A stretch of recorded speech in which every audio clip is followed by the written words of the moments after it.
Just doing it. Are we up? Are we live? I'm going to open up YouTube and check YouTube real quick. See where we're at.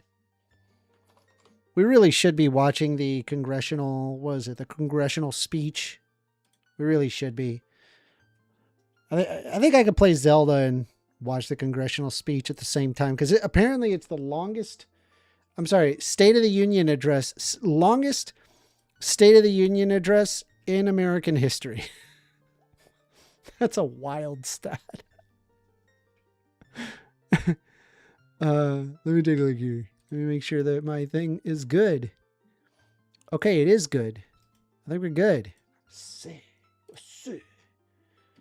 Let me let everybody know that I'm streaming at everyone.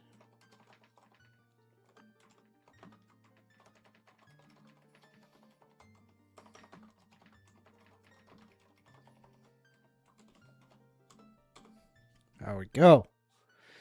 Icky dicky, okie dokie artichokey.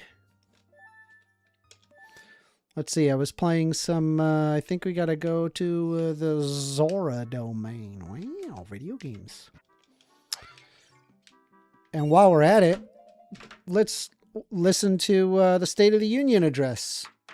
Sh50 says, what's up? Hello, Sh50. State of the Union address. 2026.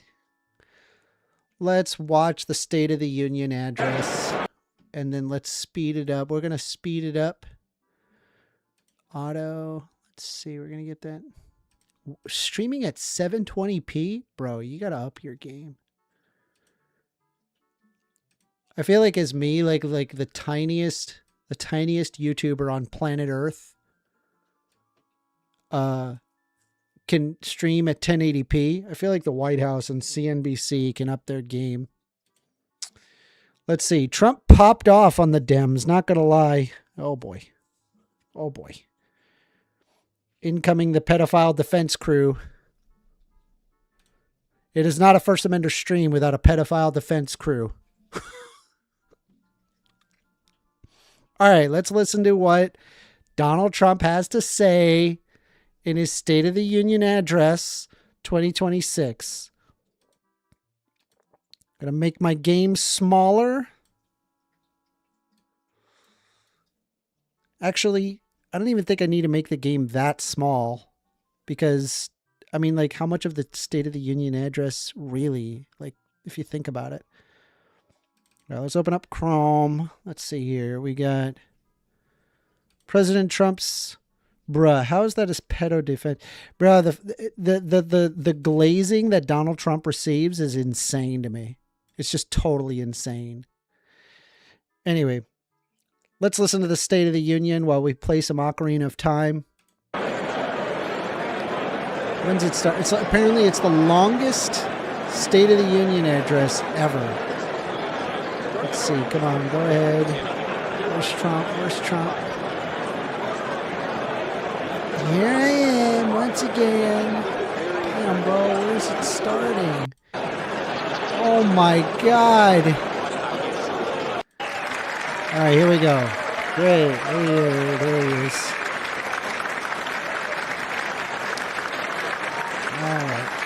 All right, let's hear him out. Let's hear him out. That's kind of loud. Maybe I should turn it down a little bit. Maybe about half volume. All right, let's listen to what Trumpo has to say.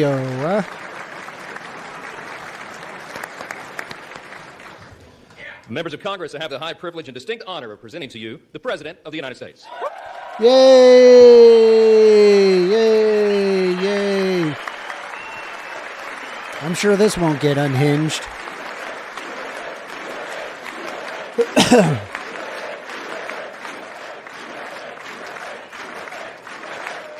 The freaking clapping, bro. Already, like, just from they're already glazing him. They can't help. They're like, USA, yeah. Epstein files. Well, thank you very much, everybody. It's really an honor. Speaker Johnson, Vice President Vance, First Lady of the United States. First Lady of the United States.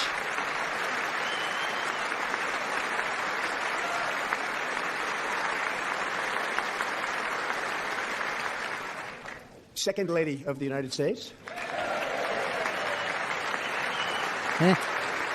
Second Lady of the United States. Members of Congress and my fellow Americans. Our nation is back. Bigger, better, richer, and stronger than ever before. Oh, it's so much better now. It's already bigger and better and stronger? Based on what? Less than 5 months from now, our country will celebrate an epic milestone in American history, the 250th anniversary of our glorious American independence. This July 4th, we will mark 2.5 centuries of liberty and triumph, progress and freedom in the most incredible and exceptional nation ever to exist on the face of the earth. And you've seen nothing yet. We're going to do better and better and better. This is the golden age of America. This is the guys now, you know, the part where we're like, you know, sending like a literal Gestapo in Minneapolis right now to like openly murder Americans in the street. This is the golden age. This is the best time, apparently, according to Trump. This is the best time. Sure.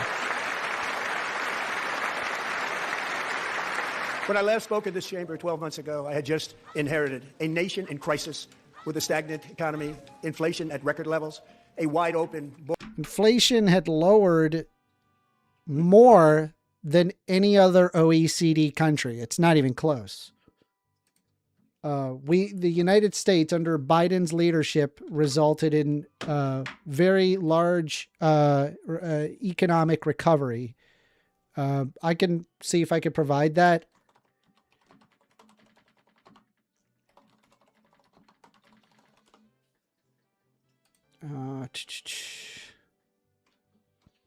Let me look here if I can pull it.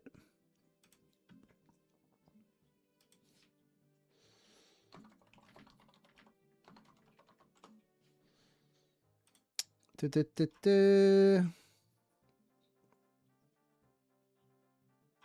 see if I can find it. Where the hell is it, bro? I swear. This stuff got buried post-COVID. Let me look here. Yes. So you could see right here, if it will, the page will frickin' load. Come on, Brookings. Are you going to load? Waiting for brookings.edu to respond. Come on, do the thing.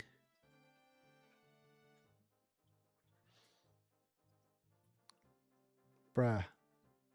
I don't know why it's taking so long. Ah, there it goes.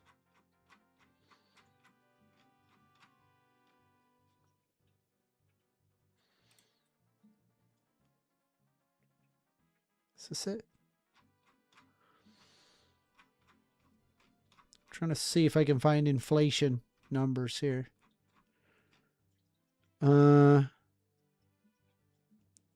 Yeah. So if you look right here, this is straight from brookings.edu. This is the real gross fixed capital information across the G10.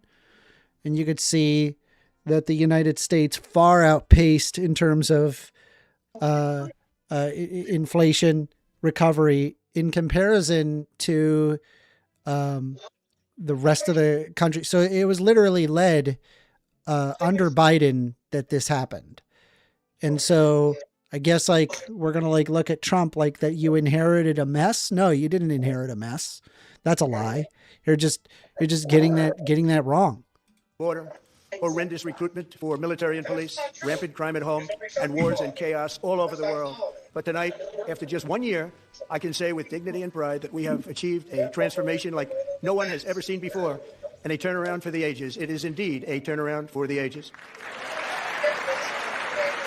Hey, Jib, you're I'm going to start with your hot micing.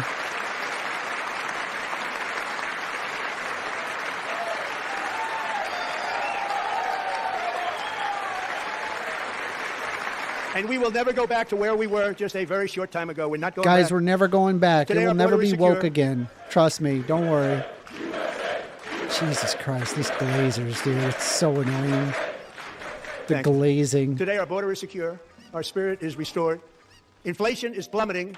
Incomes are... Mind you, right, the way that they were able to secure the border is that they just simply stopped denying, they started denying all asylum-seeking claims, effectively breaking rank with a majority of Geneva Convention countries, or countries that agreed to the Geneva Convention. By virtue of the Geneva Convention, the United States is supposed to take in refugee admissions under the basis that they are genuinely in danger. Donald Trump had closed this off, basically saying this is no longer allowed, period. They're just not going to have it. There's no more of any of it.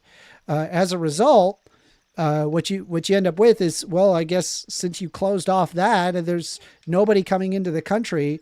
And mind you, by the way, that was legal. Just FYI, the being able to come to the country as a refugee admission was legal. Donald Trump, all he did was just close off that option. And now nobody has that option. It's just not an option anymore. You're not allowed to do that. And that's Donald Trump looking at the unsecure border down to a secure border. Complete nonsense. Are rising fast. The roaring economy is roaring like never before. And our Guys, the enemies economy are scared. is so our good military right and now. police are stacked, and America is respected again, perhaps like never before.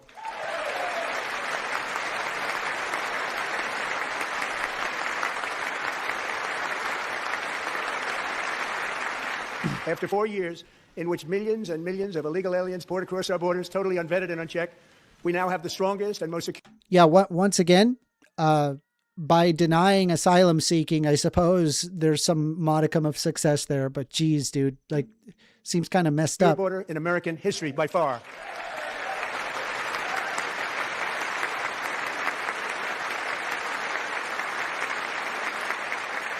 In the past 9 months, 0 illegal aliens have been admitted to the United States.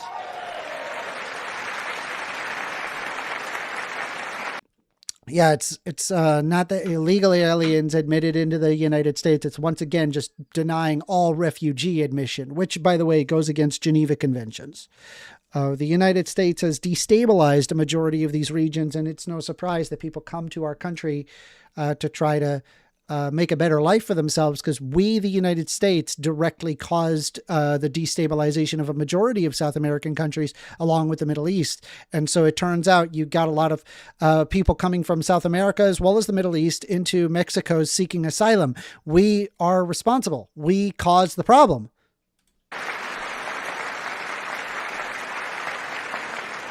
But we will always allow people to come in legally, people that will love our country and will work hard to maintain our country.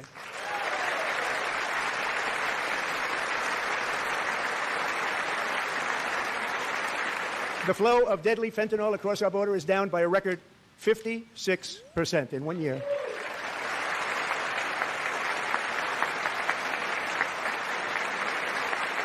Mind you, wasn't like the amount of fentanyl like a really tiny amount, like comparatively speaking, for like the entire country? I've always heard that. And like, I don't know, they're talking about, I mean, sure, fentanyl, there's like, I'm not saying that you shouldn't do anything about fentanyl. I mean, has it really reduced all that much? Like, what are we looking at in terms of like actual fentanyl numbers? Let's look it up. Hold on.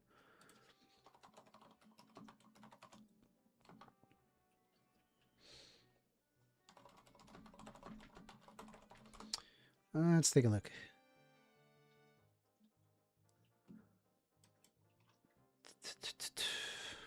Let's look.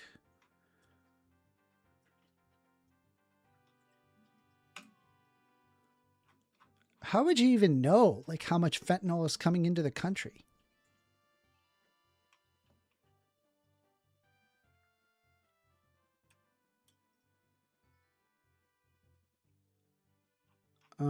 Looking.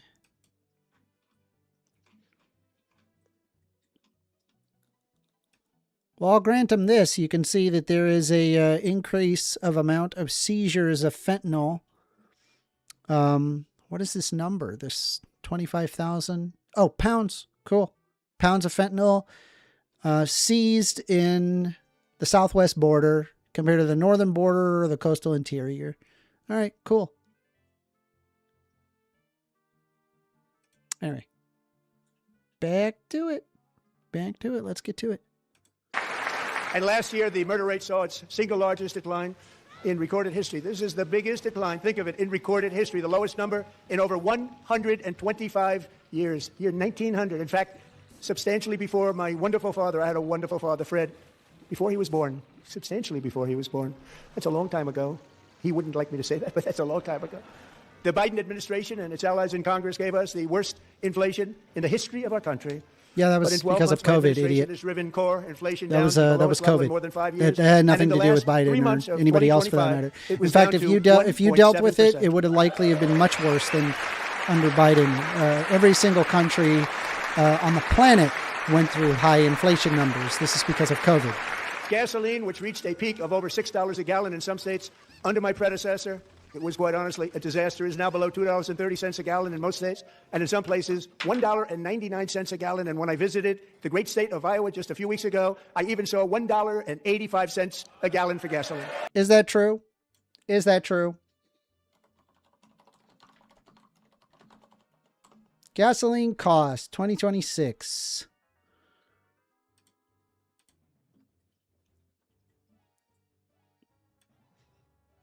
Let's see. This is from rigzone.com. Who is Rigzone? Who is Rigzone? World's leading online resource and career hub for the oil and gas industry. Okay, that's a credible source. We forecast the U.S. gasoline prices in 2026 will average $2.92 per gallon, a decrease of 18 cents per gallon, or about 6% compared with 2025. In 2027, we forecast retail gasoline prices will average $2.95 per gallon. Even with the slight increase in 2027, prices will remain below 2025 levels in most regions. On both nominal and percentage basis, we estimate the price decrease of 2026 similar to scale decreases in 2024 and 2025, in which prices declined by about 6% annually. Okay, so what did Donald Trump just say just now? A gallon in some states. Gasoline, which reached a peak of over $6 a gallon in some states under my predecessor, it was quite honestly a disaster, is now below $2.30 a gallon in most states. And bullshit. Bullshit. We just looked it up. It's bullshit. Where did he get that? Where did you get that information? What source are you looking at? In some places, $1.99 a gallon. And when I visited the great bullshit. Once again, let's pull up what's the lowest someone pays.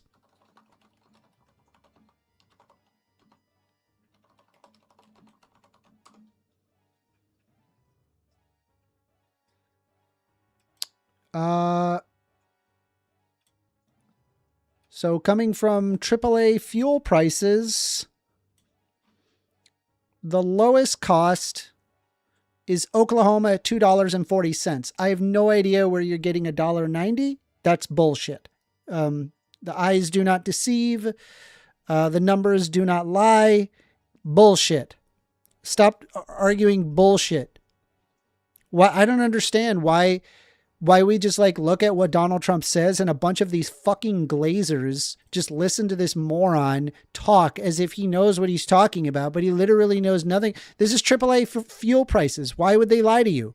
Why would they tell you it's higher? Literally everywhere. Nowhere is it $1.90 a gallon. It's just not a thing. Where are you getting that? Great state of Iowa just a few weeks ago, I even saw $1.85 a gallon for gasoline. Bullshit. We just looked at the numbers. It's bullshit. Where are you getting that information? Where? Where are you going to find that information? It doesn't exist.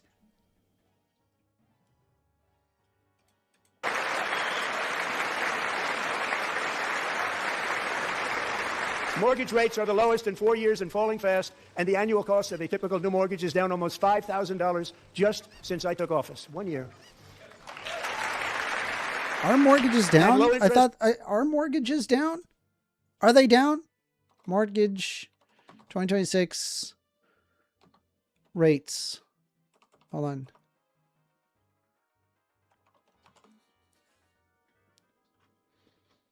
Let's look.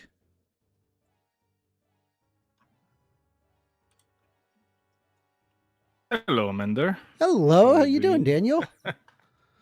I'm good. I just prepared myself a drink. Yeah. Good. You're And, gonna need it. got We're here. going over the phone call. Look at that. We got a phone call. You're on the line with First Amender. Hey, buddy, can you hear me? I can. What's your name? Ryan, how are you doing, man? All right, Ryan. What you want to talk about? Well, I don't know. See you rambling about a lot of Trump stuff. Mhm. What do you feel Rambling? like talking about, man? I was just Sorry, talking sorry. about I was talking about the State of the Union address and the things I that he didn't had say said. rambling. Which I do appreciate you working through. There's not many people kind of working through the whole State of the Union. I've been trying to find it, so I was enjoying listening to you kind of run through that, man. Yeah. Is there anything specifically you were just dying to yap on about right now? I kind of could debate almost any Republican stance. Well, I mean, Super, one thing that I super find big on Trump. one thing that I find really common with Donald Trump is the fact that he lies like all the time, constantly. Yeah. Actually, it's honestly, it's very annoying. Like I find it annoying that we I have to sit here and listen to people say, "Oh, well, I trust Donald Trump" and all this sorts of nonsense. When I mean, the reality is that Trump just does nothing but lie. That's all he does. He's never not lied in his entire career. He has just been an unabashed liar, and he has been very unapologetic about it. I mean, he just doesn't give a damn what people think about him or what lie he spews. He's just going to repeat it over and over. I mean, I hear him saying that it was $1.90 a gallon. Where is gas $1.90 a gallon? I pulled up AAA statistics on today's gas prices. Lowest gas price I can find is $2.30. Yeah, and honestly, like that could come from one singular place, and I do believe like it's probably a little misleading if it was like last month on a single day there was $1.90 a gallon somewhere and they pulled that. I mean, politics and politics. My question on like lying with him, and one, I would say it does bothers me, but you say that he lies. Is more so I'm more bothered on the fact that like the average talking point is like all he does is lies, which I mean I feel like that's a little over exaggerated. And obviously, saying that just to say that, I mean, I would take more credit of what you're saying if there was some things at all that you thought like, hey, I disagree with Trump on most shit, but hey, on this thing, I don't think it's too bad. But I do see like the common leftist talking point is like every single thing, no matter what it is always framed in a negative view. And I think you kind of lose credibility from that because it's like, well, you appear to be looking at it through just your lens, and that's it. Like I at least make an attempt. Don't like Joe Biden very much, but I can make an attempt and recognize some things that I go, not the worst in the world, or Democratic talking points. But I do think you lose validity by just kind of doing these blank statements. I've given props to Trump under certain circumstances, but most circumstances he's just an unabashed liar. He's a fraudster. That's fine. I think it might also, sorry, get another phone call on another phone. Well, man, I lost train of thought of that. I will say too, like, how much do you like think politicians tell the truth? Not saying that's an excuse for Trump, but also it's like I agree with you, Paul. Like, sorry, go ahead. No, you're fine. You can do that point.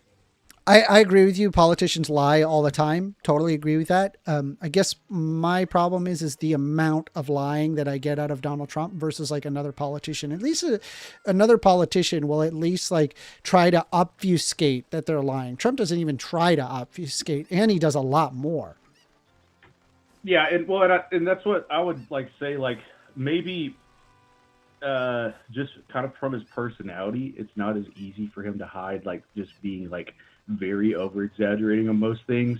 Like the lying might be the same across the board, man, but I just think maybe it's like more highly recognizable, which I mean, I guess there's an argument like, hey, if you're gonna lie, at least like make it sound good.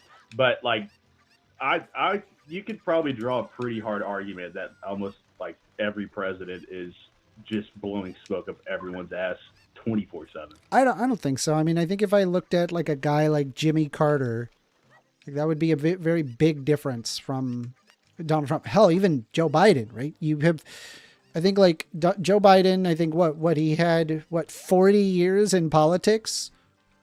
Mm-hmm. The dude's record is squeaky clean. Seriously. And, kind hardly of anything. Notorious big lies that he was kind of running off of early, which again, hey, dude, I'm directly involved in politics. I see this stuff every single day at like smaller level, state level. Dude, 100% of this is nothing but bullshit, like across the board. I think like looking for truthfulness in, especially at the level of president, is kind of a lost cause. Not saying that it's right by any means, but I just do think like the, oh my God, Donald Trump is a liar narrative is like, okay, man. I mean, it's politics, dude. Like there's a larger conversation to be had about that. I honestly enjoy more that Donald Trump, like, can I recognize that he lies on things? Sure. But do I feel like he's being told to lie about these things by other people? No, like at least I could respect like it. I do think his words truly come from his own mind. And I would argue this is one of the first times ever a politician I could like just make the assumption of like, oh, that's how that guy actually thinks. It's not like a group of staffers instructing him on what to say at the right time. Which is why I voted for him. Exactly. Why I voted so for you him. voted for Donald Trump because he's more like candid, even though he directly lies to you all the time. Well, and he was found within his first presidency having lied over 30,000 times by independent sources. I mean, if you're going to pick I would rather pick a liar that's coming from the source of his own mind, so I can actually get like a grasp of what I actually think he is, or his like background plans of what he actually plans to do with the country versus, say like an Obama or a Bush, to where it's like, it sounds good. Most of it sounds good. But obviously there's some nefarious background plan that I just distrust at my core with those guys. So knowing what you know now about Donald Trump, would you vote for Donald Trump now? I mean, if it's Donald Trump v. Kamala or Donald Trump v. another Joe Biden. It could be Donald Trump, Kamala, Donald Trump, Joe Biden, Donald Trump, dead fucking dog, in my opinion. Yeah, absolutely. I would think literally anything, like a dead dog, all a dead dog would do is just kind of veto everything because it can't sign anything. So like, in my opinion, I'm like, yeah, I mean, dead dog 2026 or 2024 or whatever. That would have been a better solution than Donald Trump.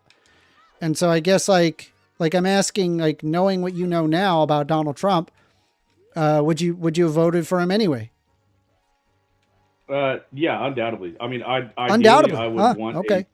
a better Republican candidate. I don't think modern Republicans are really going to like the core of where the party kind of found its base in.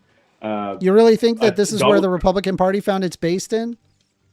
No, I'm saying like I would prefer like a more, you call it like Tea Party or classic conservatism, much more focused on getting away from social policy and everything and focusing more on just. I mean, you're watching Donald Trump's tariffs. Nothing is less classically conservative than tariffs.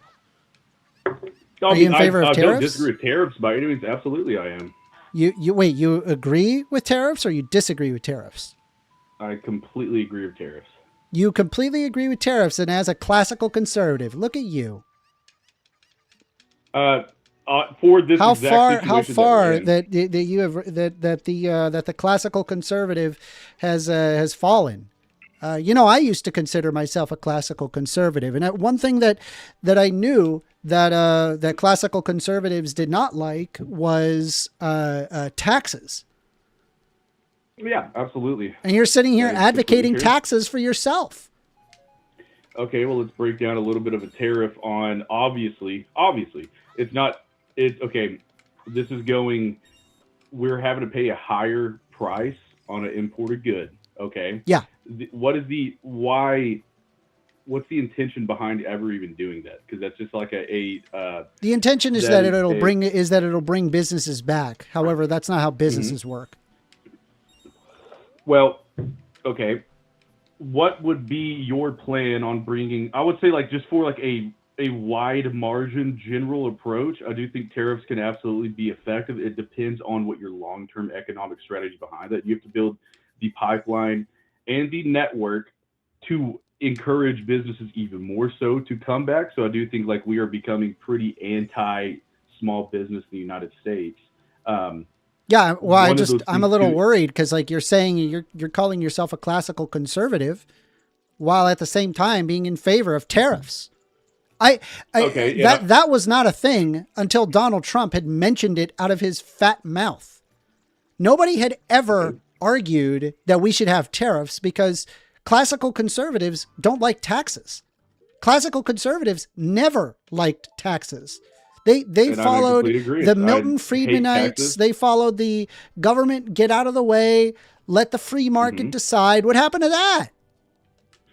Okay, well, what drives businesses out of the free market here? What drives businesses out of the free market?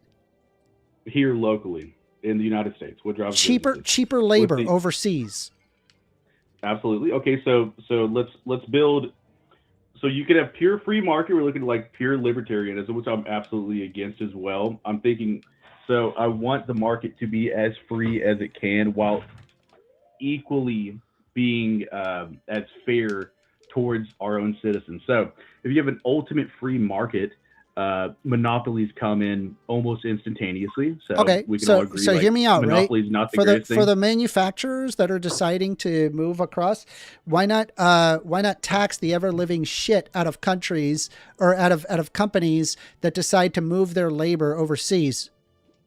Why not do that? What's the difference? I mean, because what's the difference? The difference is that they would likely want to keep jobs here if it's economically feasible to do so.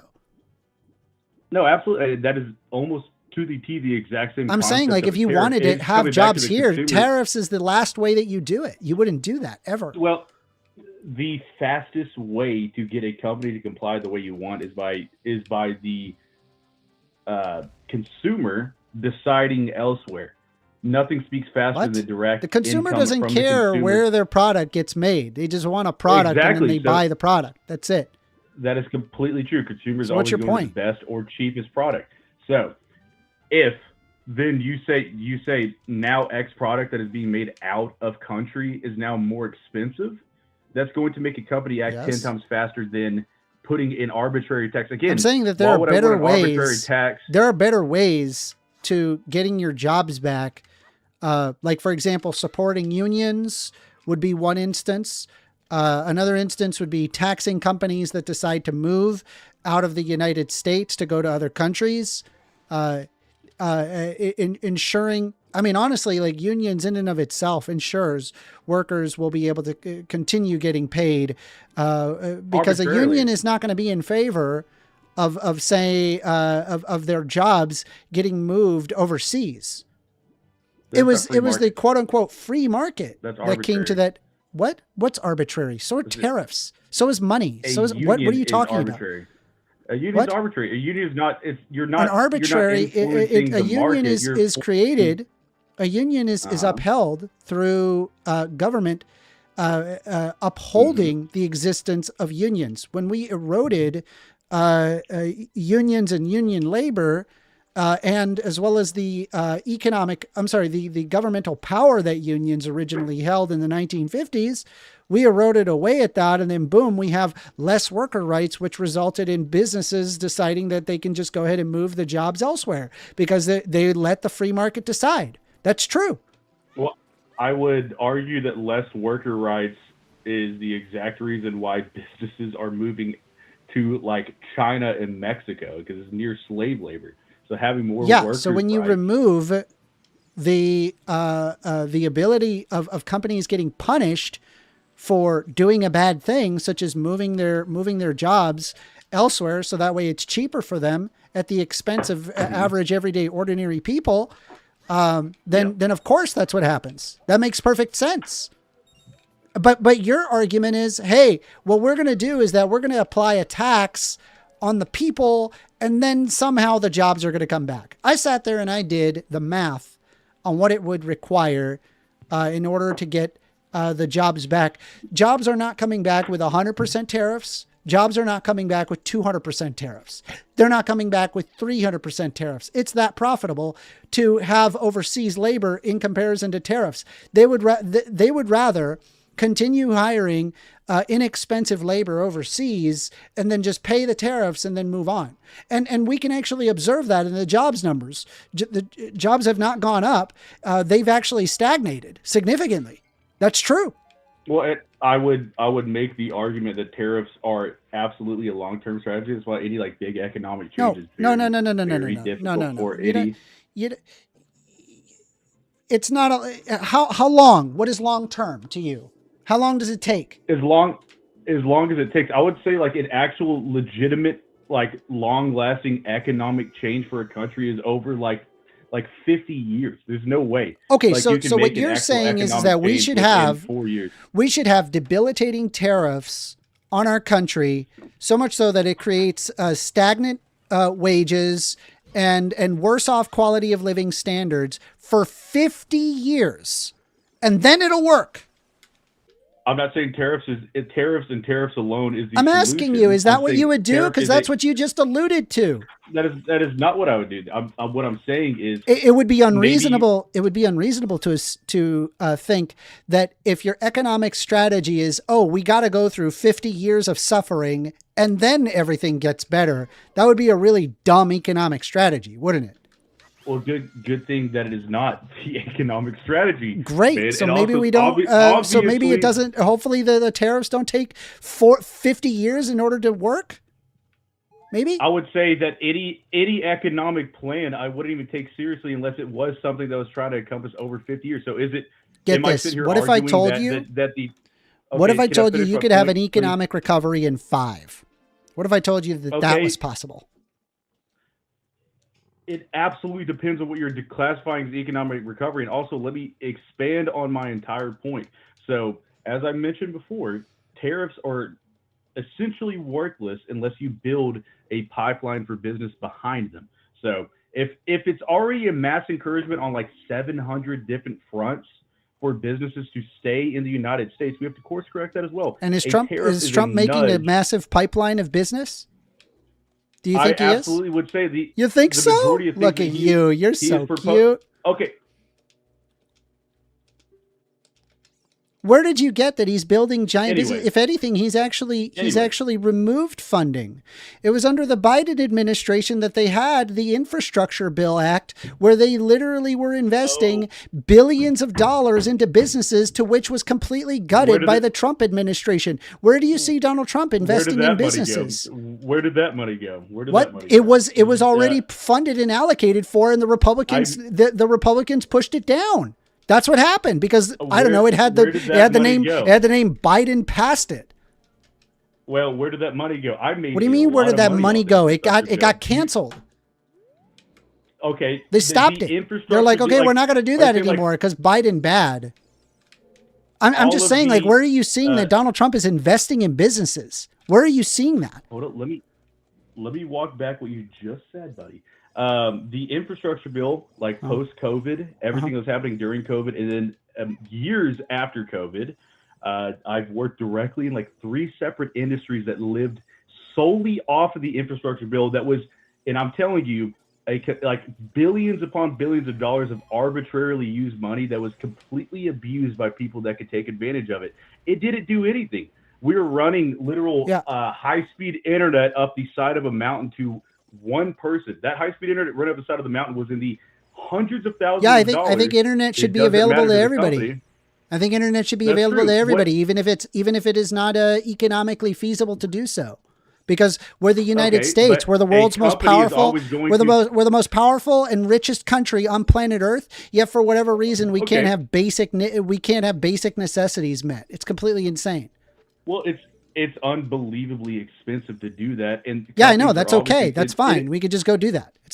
It's fine. We're the richest country on planet Earth. There's zero reason why that's impossible to do. We can absolutely do it. No, private what you companies do pay is for you that. have an infrastructure bill that pays off in dividends in the future. That's what you do.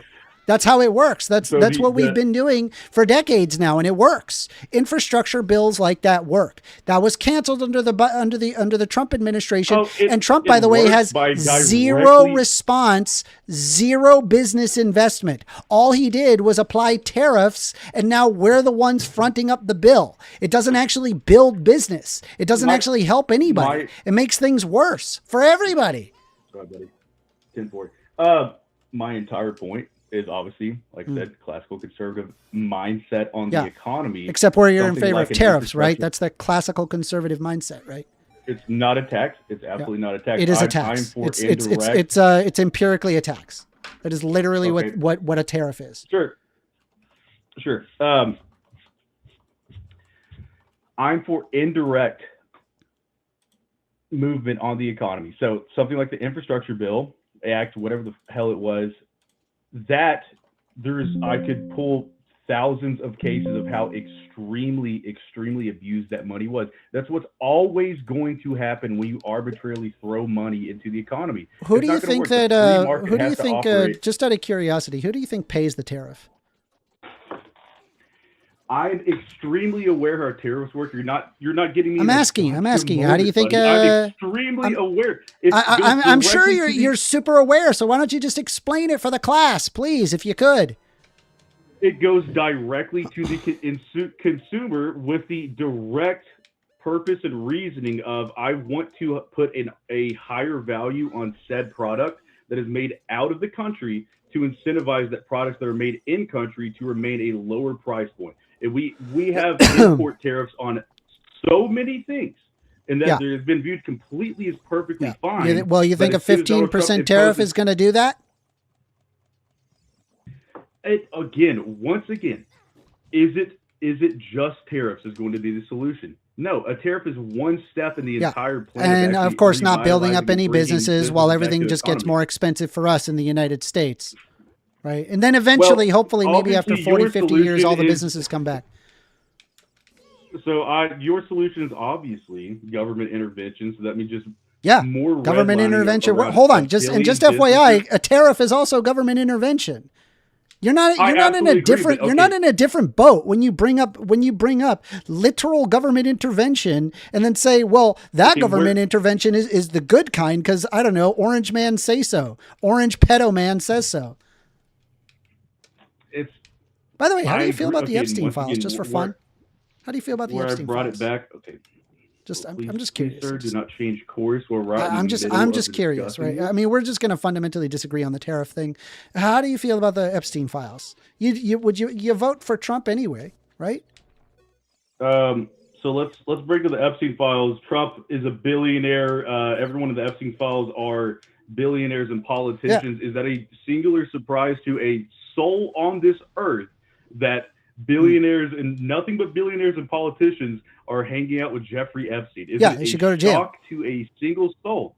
Yeah, he should go to jail. Sure, I absolutely agree. If there's all right, so Trump should go to jail. Incriminating evidence against Donald Trump. So Trump should go to jail. Maybe you shouldn't vote for the pedophile. Where is the direct incriminating evidence that he should go to jail and he's a pedophile? The fact that he was interested is saying that he liked looking at little girls in a beauty pageant. Okay, and how misconstrued could those words be? What about also, the part that there's a literal FBI investigation of Donald Trump, or it was a claim that was made that apparently there's a dead body on the 19th hole in his Trump Plaza. No investigation was done about that, by the way. It's on the Epstein files, but totally not investigated. Okay, I mean, and let's also list the other 3 trillion things in politics that have not been investigated that are shady. I'm not making an argument that Donald Trump. I mean, why not investigate it? Why not investigate this stuff? Why do you got to hide 3 million files? Why do you got to hide the names of the billionaires involved in this? And then at the same time, obviously, because they fund and run the government. I'm not making an argument. Listen, I got an issue. If I saw Joe Biden if Joe Biden was incriminated in this stuff, right? For me, no brainer. I wouldn't vote. I would say I'm not voting for the guy. This guy's a pedo, and then I'm never supporting a pedo. right? Really simple. Not a difficult concept to me, but for whatever reason, you apply kid gloves to Donald Trump. It's insane. Oh, sorry about that. I was listening the whole time. I'm directly not. I'm not going to defend him on any of that basis. Again, But you did. You said you'd vote for him again. I would, and purely on the sole fact of like the. So you would support. You do support, even though the fact that he's a pedophile. Well, okay, it's that or just not voting. You know, it's like when you have to vote with. Yeah, well, I would. Yeah, I wouldn't vote for a pedophile. Hot take. Okay, I wouldn't vote for a other- pedophile. Is that a hot take? No matter what the opposition is, you're going to find people in that exact category. Okay, Unless if you're Joe Biden really- for whatever reason, he's not on the list. He's not hanging out with Epstein. Well, that doesn't mean. I mean, he's an old fuddy-duddy, right? He's an old man. He's decrepit, right? That's about as far as we can go. That's it, right? I mean, and I think other people were making claims. Other people were making claims like, oh, look, he's like leaning into like a little girl's hair. And that's like the best we've got after like what, 40 years of him being in power. Dude's got a squeaky clean record. Meanwhile, Donald Trump was hanging out with Epstein for decades. Decades he hung out with that guy. Again, literally not even remotely a shocking fact. Are you acting like Epstein and the Epstein files are the only instance that's ever existed of something similar to this happening in high level politics? No, this has never happened in American history. No, a giant pedophile cabal of billionaires that were funding. No, we never actually had credible evidence of that. That never happened. What a shocker, dude. It's the people who are going to be releasing the evidence are the people that hold that back. Obviously, man. Are you making the claim that this shit hasn't been happening for decades? Well, obviously it's been happening. Dude, Donald Trump was directly involved. In fact, he was in Mar-a-Lago picking up little girls, and Donald Trump was fully aware of it. Donald Trump himself was fully aware of what happened. And you know what? After he was discovered, you know what Donald Trump did? Mm-hmm. He said that he kicked him out. No police record, no police report. He said he gave him a little slap on the wrist and says, "Guess what, Epstein? You're no longer invited to my house. No more coming to my parties. You're not my friend anymore. Sorry, I just found you abusing little kids in my house. A little less nasally. You gotta leave now. No more party." You gotta do the hand signals too, dude. Do you not understand? Do you not realize like how insane that is, right? Like let's say you found out that your friend has children in his basement that he's using for sex. If it was found that children were being found used for sex in your friend's basement, what'd you think you'd do? You think you'd stop inviting him to parties? I don't know what you were trying to accomplish with this. By no means am I sitting here saying that, as I've said, I think 15 times, do I think Donald Trump is like a good person who represents people. You're the one saying you'd vote for him again, dude. You're the one saying it. Okay. Can I explain? Yes. Can I explain why, yes. if, again, in the exact same circumstance, I would vote for him again? Yes. Because I was a big RFK Jr. guy. I really wanted RFK Jr. Woo-hoo! Man. The anti-vaxxer? The brainworm guy? That's the guy that you like that guy? Well, and that completely encompasses the entire opposition's idea, which, hey, I'll say this too. Republicans were saying that about him as well until he hopped on, obviously Trump's party. Upset me both ways. Very greatly upset me both ways. I'm like at my core anti mega corporate interest, anti deep state, which again, and that's why you would vote a guy like RFK, right? Very well. A Kennedy. You would vote a Kennedy in because that's really anti-government. And he's blatantly, and I'm talking blatantly hated by the entire rest of his fucking family, dude. Yeah, he's hated by his family because he's an insane anti-vaxxing nut job. That's why. Well, no, because there was. Are you anti-vax? How do you think? How do you feel about the MMR vaccine? I'm not necessarily anti-vax, but what makes How do you feel me about the lean MMR more in vaccine? that direction. Okay, I cease to understand how you attempt to have a conversation if you were just repeating the same thing over and over again. I'm I can asking a explain my question. You're point not to you. answering the question, and then you're just bringing up other topics that aren't I- related. You just asked me, am I anti-vax? And then you just asked me a second question on top of that. Before Yeah. I So even how had do you 1 feel? second Yeah. to Are you answer the first anti-vax? How do you question. feel about the MMR vaccine? Yeah. Okay, so let me answer the anti-vax side of this. Uh-huh. Okay, Uh-huh. and in turn, I imagine, sir, through my answer, you will find an answer to your second question that you're asking before I even get to answer. All right. So I'm not per se against vaccines by any means. Obviously, it's a massive medical technology that's worked and has been one of the most revolutionary things that have been introduced to humankind ever.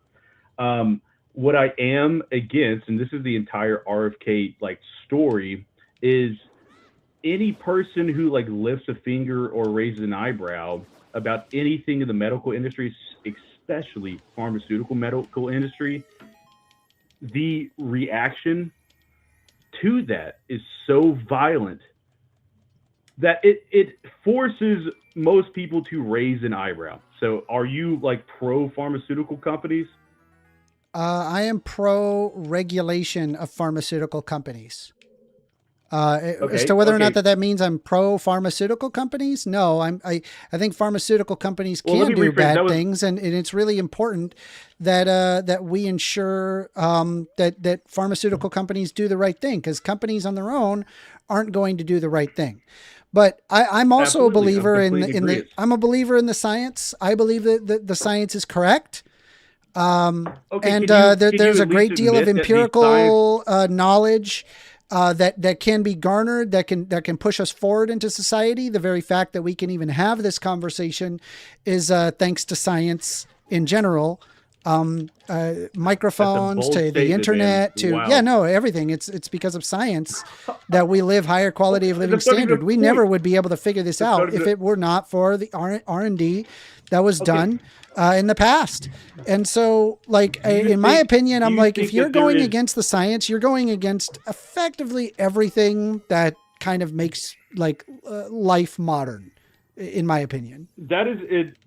I'm genuinely, dude, I'm not going to lie, the most broad nothing statement I've ever heard in my entire life. Yeah. Can you admit, or do you actually think that pharmaceutical companies, no matter who it is, I'm not talking about just Pfizer, I'm talking the pharmaceutical industry, do you think that we are doing a good job at stopping them from manipulating the population? And do you also think that do you think they have the capabilities right now to do extremely greedy things at the expense of people's health? Yeah. Okay. So by that standard, how can you 100%, no matter what, this blanket statement go, I believe the science? Because the science isn't pharmaceutical companies. The science is the science. Scientists don't make that much money. They probably walk away with maybe 100, 120K a year. We're not talking multi-million, multi-billion dollar corporations here. We're talking about post-college grads with making 100K a year. Right? That's what I'm talking about, right? Scientists, people that actually study this stuff for a living. Who funds the research? It depends. It can come from big giant company. It could come from small university. It could come from government interested in finding out information on X thing. The small university who is running off of donations, especially on the research department, complete investment donations, are funding their own research. But I mean, there's government. There used to be, believe it or not, there used to be a thing called where government would fund universities to research things. Would that be an example? And I'm not against it all, which I think that's a good. Yeah, the Donald Trump administration decided to remove that as a part of the fraud, waste, and abuse under DEI. Yet another completely idiotic self-shot in the foot. Well, once again, as with anything, so this is leaning back into my government intervention argument on the economy. If arbitrary money is getting chunked at something, it's going to be abused 100% of the time. So you can manipulate government funding unbelievably easy. Yeah, so what we should do is we should give Donald Trump all the power for the Federal Reserve as well. You know, we should get rid of Well, Powell, right? Because that would be better, right? When we give all the power to Trump. I think Because it's removing corrupt. government spending in almost any aspect is not a direct negative. But anyways, let's go back to pharmaceutical companies and research. So again, I'm not outright claiming it's 100% bad all of the time, no matter what. But I think you and I can both agree that it is one of the biggest, most profitable industries that exist on planet Earth.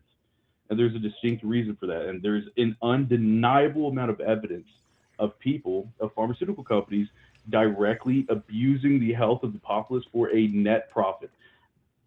Just from I agree. That's why we should have a alone. single-payer healthcare system. Wouldn't you agree with that? I'm not against that either, and I do believe like healthcare. Once again, healthcare. You know who's not in favor of that? Well, I mean, it depends on the stipulation on single. What if I told you do the think there needs to be Republicans are not massive- in favor of that? Overwhelmingly. Again, And it's okay. overwhelmingly Democrats that argue for that. Well, you also have to just look at, once again, like a government issued system is so impossible It's to not. not be abused. And It's two, not. to be fair, It's Dude, not. how many people are we trying to encompass into this? There's no one. You don't need to. system You don't. You introduced could at the you could just federal have a level that'll single payer work for healthcare system. anything. Again, you have to ask yourself. Like right sure, now, just right now, create it just so you're tomorrow. aware, Just create it tomorrow. the people that we here, I'll show you. Let me show you. Amount I spent don't know. per person healthcare USA compared to other countries. Hold on. It might be. Could you like raise your hand up at some point too, so I can see how much delay is in the stream, or like Raising give me a hand. signal? Raising hand. It's about 12 seconds, usually. Oh, is it okay? I was just curious on that. All right, so let's take a look here. So this is I'll give you a second. from the Peterson KFF Foundation, and you can see right here what appears to be Switzerland, Germany, Austria, the Netherlands, Sweden, Belgium, France, Canada, Australia, the United Kingdom, and Japan. They all have single-payer healthcare. And I think with the exception of just 2 countries, these countries pay half for their healthcare. Yeah. Oh, absolutely. Absolutely. Okay. And So, also, so to me, that's telling My- me that we have pharmaceutical companies that are likely lobbying the United Undoubtedly. States government to ensure Undoubtedly. that they're making as much money as physically possible, and they get government subsidies on top of the fact. Yeah. And no, that's And literally like part of my we also entire major cater to point. insurance companies as well, ensuring that they make lots of money, Yeah, and well, as well hospitals It's all. make lots of money as well. And so I guess like my concern is the money in terms of like how much we spend per person in healthcare, it's already there. We spend it. We already have it. So it's actually not a money problem. It has nothing to do with the money. You can actually have a fully single payer healthcare system. You just have to say, fuck you to these giant multinational corporations that make money on behalf of people's health. That's what you do. That's how you fix this problem. And that's how all of these other countries, that's how all these other countries fix this problem. But it's idiotic Republicans that think that the problem is government get out of the way, when literally almost every other country has done the exact opposite of that, and it has resulted in things getting a lot cheaper. Well, and I mean, could one not make the argument of the extremely inflated price is just extremely inflated by literally direct pharmaceutical company intervention? Yes, like lobbying.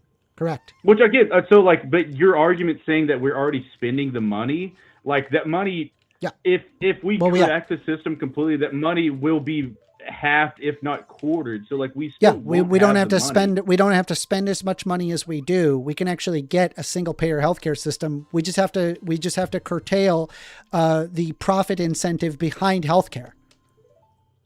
Well, I mean, at that point, you are directly, which I'm not saying is bad, but you're stabbing a knife in the back of the people who are producing healthcare. You know, like those two things. No, I'm putting a knife in the back of people that are profiting off of healthcare.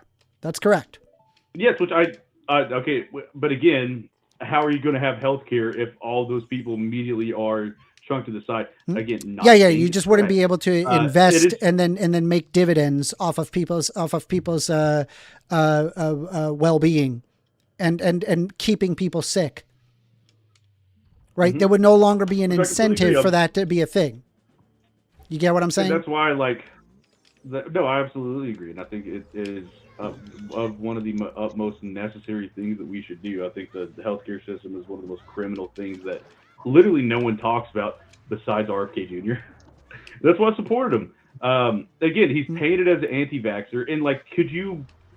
Well, I'm because not he is an expecting you to fully anti-vaxxer. agree with me on it.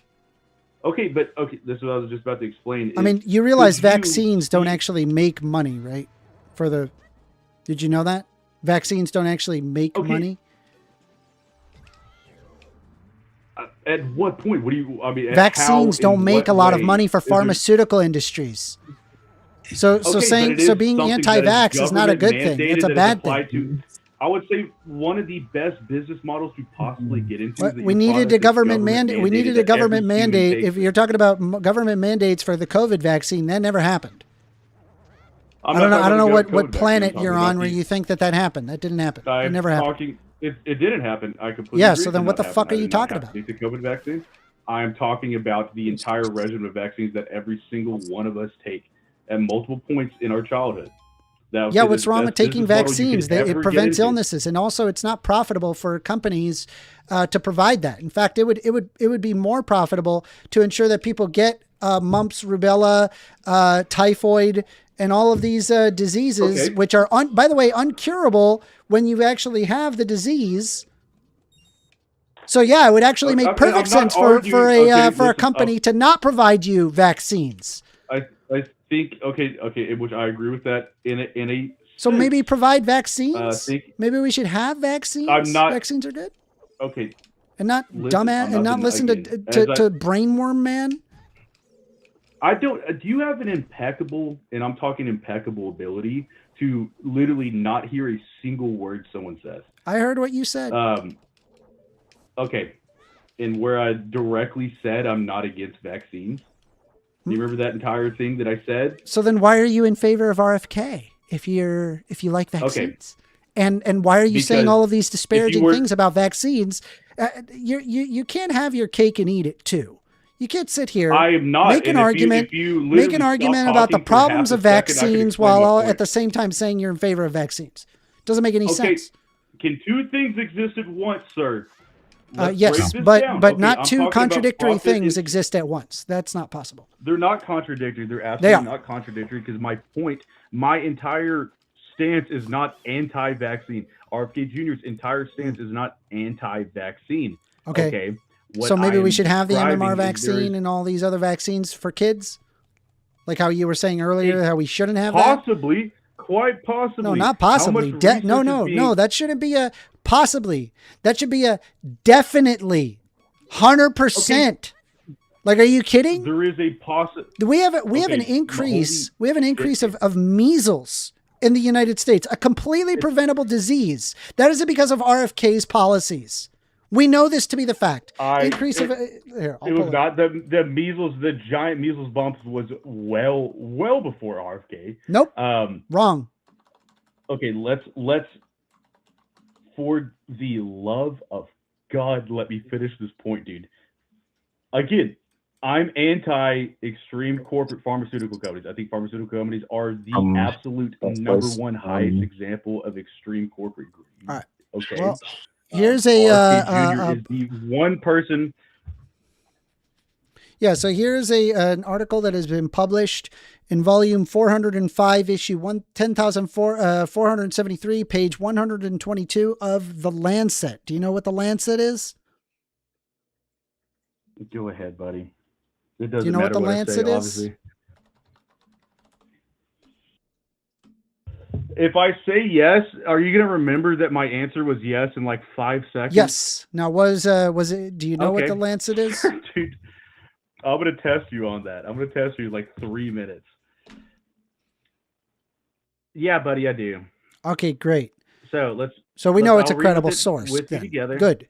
With global measles cases surging more than 20% in a year, the specter of anti-vaccine leader like Robert F. Kennedy Jr. at the helm of U.S. health policy has alarmed public health experts. Kennedy, a well-known vaccine skeptic, has long promoted dangerous misconceptions about vaccines, and his influence could worsen an already dire situation. The WHO reported that measles cases increased globally from 8.6 million in 2022 to 10.3 million in 2023. Tragically, most of the infections occurred in low-income, conflict-ridden regions where vulnerable populations are already struggled with inadequate access to healthcare. Even worse, the growing vaccine hesitancy spurred by pandemic-era disruptions has contributed to the rising numbers, making the future under Kennedy's leadership potentially catastrophic. Let's take a look here. So 2025. Let's see here. Do you find any issue with that? No, continue.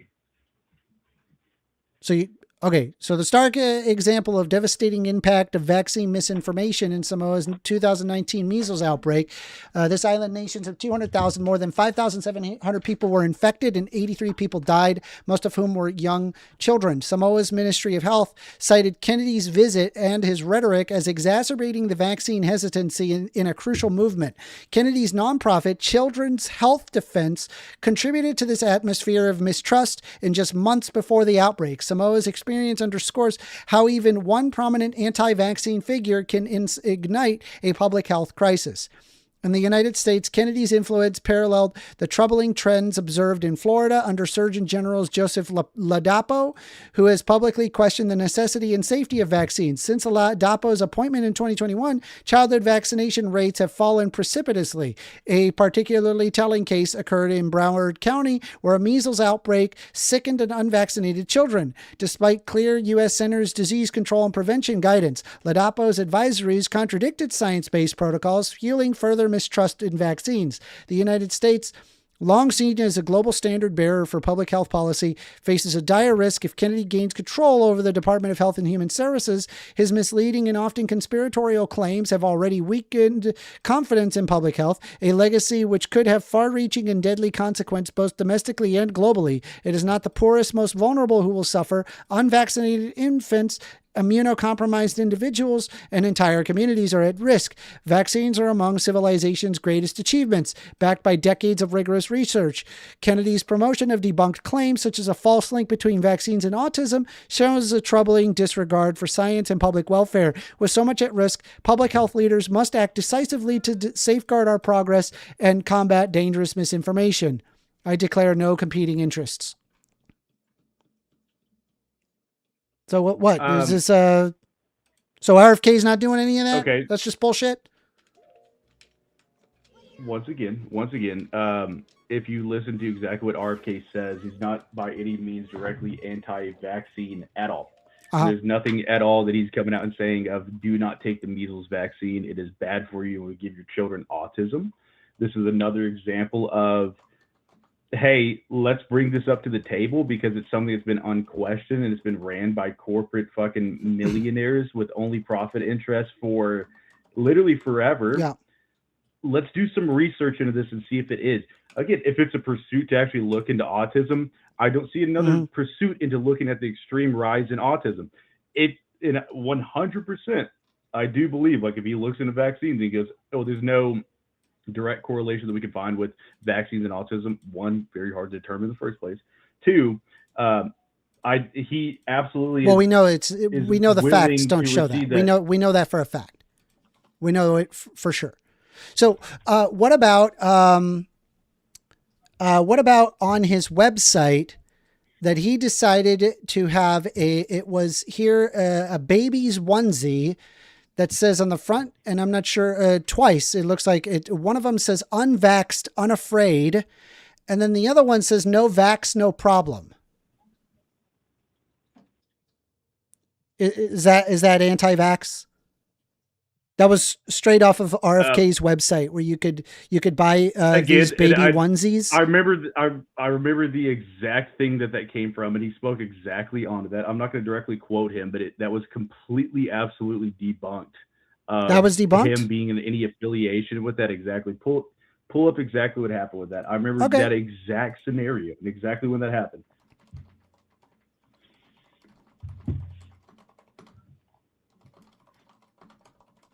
Let's look.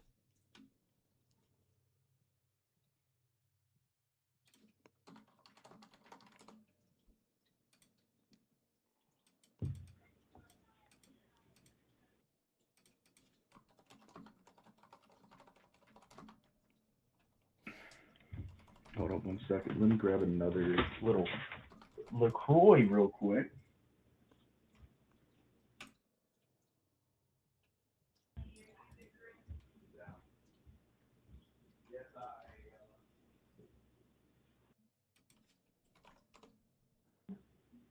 Let me look here. Keep the spirit alive. You're good. I had to grab a little drinky too. No, I mean, I do challenge you to like actually listen to a lot of the stuff RFK says. I do think like a lot of it is on speculation, which is fine. Again, like my entire point is like the fact it's speculation is okay. I don't think it's okay to completely write off an entire like idea as one of these like massive buzzwords. I mean, you can recognize how large the word anti-vaxxer became, and that could just be a broad stroke chunk at somebody that you disagree with.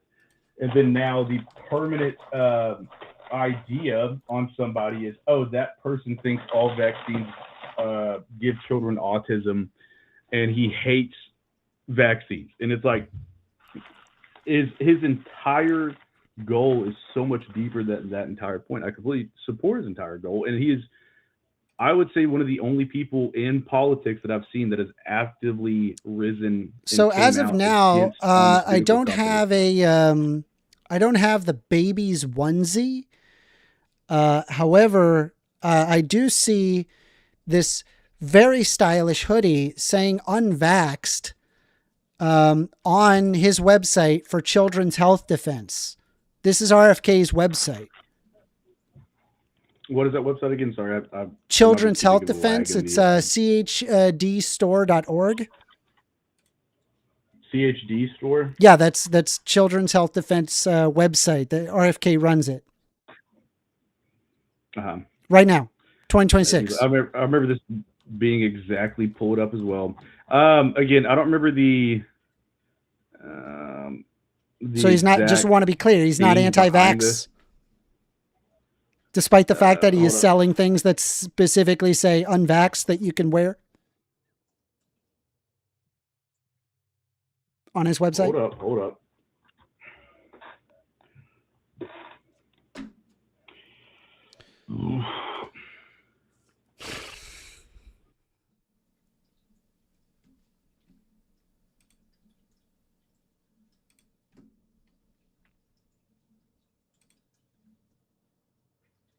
Well, they also filed a lawsuit against RFK Jr. Here's the onesie. Found it. It says you can see it right here. Onesie, no vax, no problem. Here it is. Okay, so this is, which, I mean, you can make of this what you think. All right, so hold on. Hold up. You said that this was debunked. You said it, right? You said it was debunked, right? Hold on. Stop. What I need you to do is I need you to be honest. I need you to be honest with everybody in the chat. I need you to be honest with everybody that is listening right now, right? Because I'm clipping the shit out of this. Chat. All right. I need you to be honest. One second. You was it a hoax? Was it fake, considering it can be found right now, 2026? It never got taken down. Hold up. Real quick. Can you prove to me when that was actually put up on the Motherfucker, website? I need you to prove it. I need you to show me. Okay. It's right here. Okay, it's right there. Okay. So do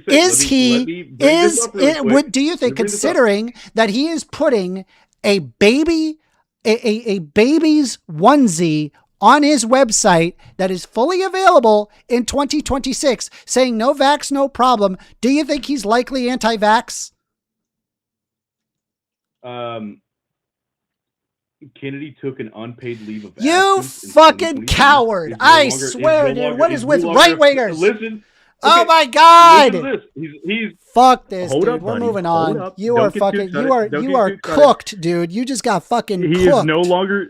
Listen, he's no longer Well, affiliated with the group. I hope we have another conversation this. because we've been Dude, you talking for about concussed him so fucking hard. 54 minutes.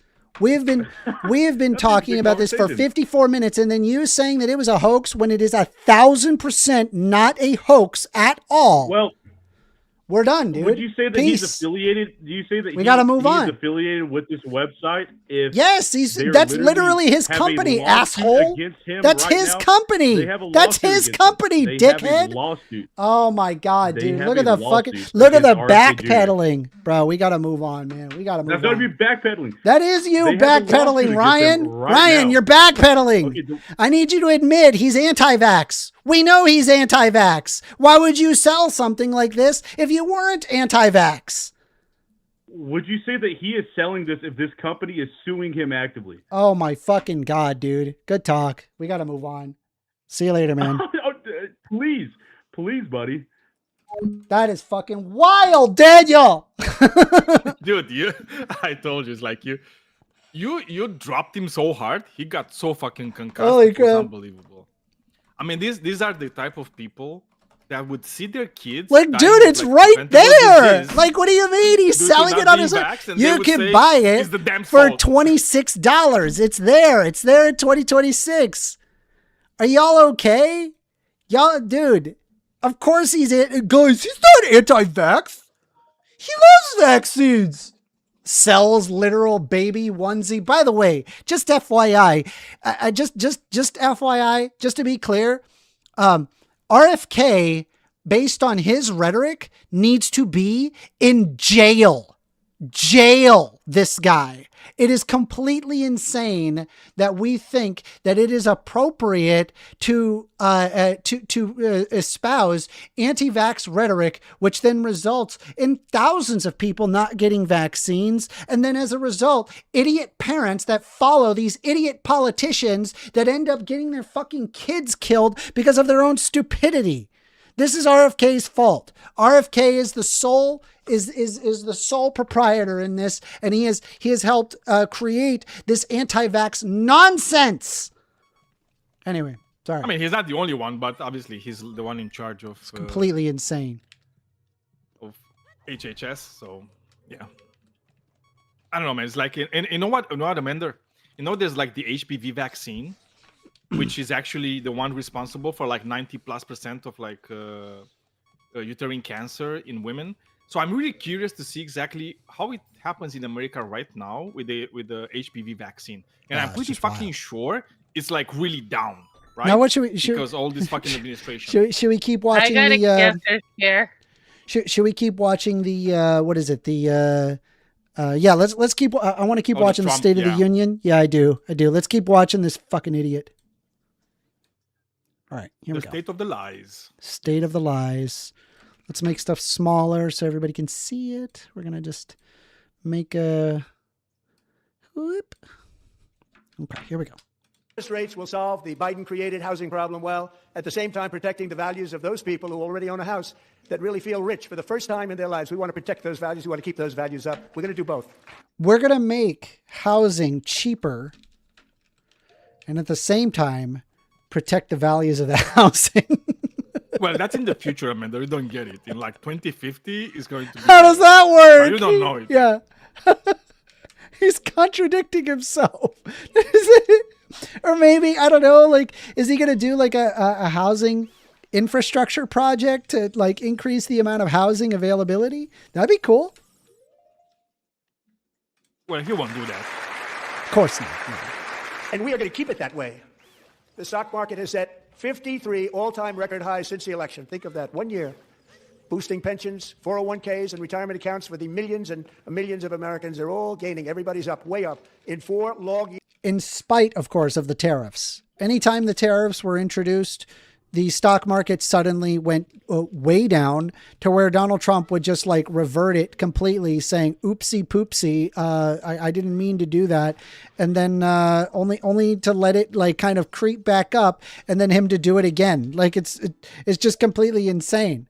Years, the last administration got less than $1 trillion in new investment in the United States. And when I say less, substantially less.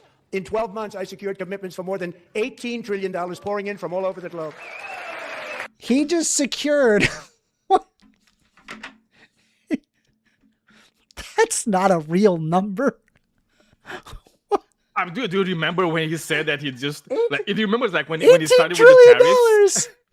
Yeah, he said at first. He said, "Oh, we just secured 50 billion, and it became like 100 billion, and then it's like 300 billion, and then it became a trillion." Yeah, it's like what the fuck? We're 18 trillion. Where's that money? What is he talking about? Show me the money, baby. $18 trillion? What is he talking? Was that did he misspeak? No, last time I heard it, it was like 10 billion. So now it's up, obviously. Do you have any idea how much $18 trillion is? I think like the total GDP of the United States, I think it's like 30 trillion. You're telling me that you effectively increase the size of the economy by 1.5 times? Where did you get that? I mean, he's that good. He's just good. And people hate him because he's good. Okay, so let's take a look here. Let's fact check. Trump falsely claims the U.S. secured 18 trillion in investments. Tell you what, I know what people are going to say. They'll be like, you can't trust CNN. It's CNN. We'll do NPR. Foreign policy. In 12 months, I have secured commitments of more than 18 trillion. Give me a sec. 18 trillion. Oh, they're pouring. They're pouring. But White House website of total investment, both home and abroad, sits at under 10 trillion. And other analysts have found that that number inflated as well. Where is he getting this number? This is coming from Cato. Like, I can't believe I'm referencing Cato.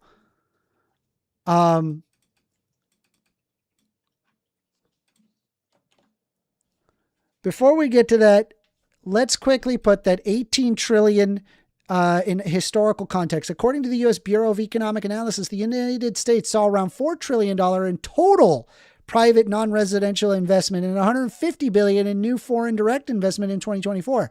Trump does not tell us where he got that $1 trillion Biden era number, but it appears to be FDI, which peaked under Biden in 2021 and about $350 billion and then declined thereafter. So here's the actual numbers, and this is from Cato. It's a right-wing organization. He is getting that. Yeah, technicalist is accurately. He is getting that number from ketamine. Where are you getting that number? Hold on. Broader measure of the FDI from the Federal Reserve hit almost $320 billion at the end of 2024 and total more than $1.2 trillion over Biden's 4-year term. So an $18 trillion in new foreign direct investment would indeed be amazing. Even if we consider total domestic investment and spread it out over Trump's entire second term, however, that amount of additional business spending would be an earth-shattering event, equating to double-digit gains in GDP growth every year. Unfortunately for the president, the number is fake. Okay. Yeah. Like it took a brainiac to figure that one out. Jesus Christ. Where is the number coming from? $18 trillion? Dude, you in your head know that that's a bullshit number. Everybody should know, hey, 18 trillion, that's wrong. That's not correct at all.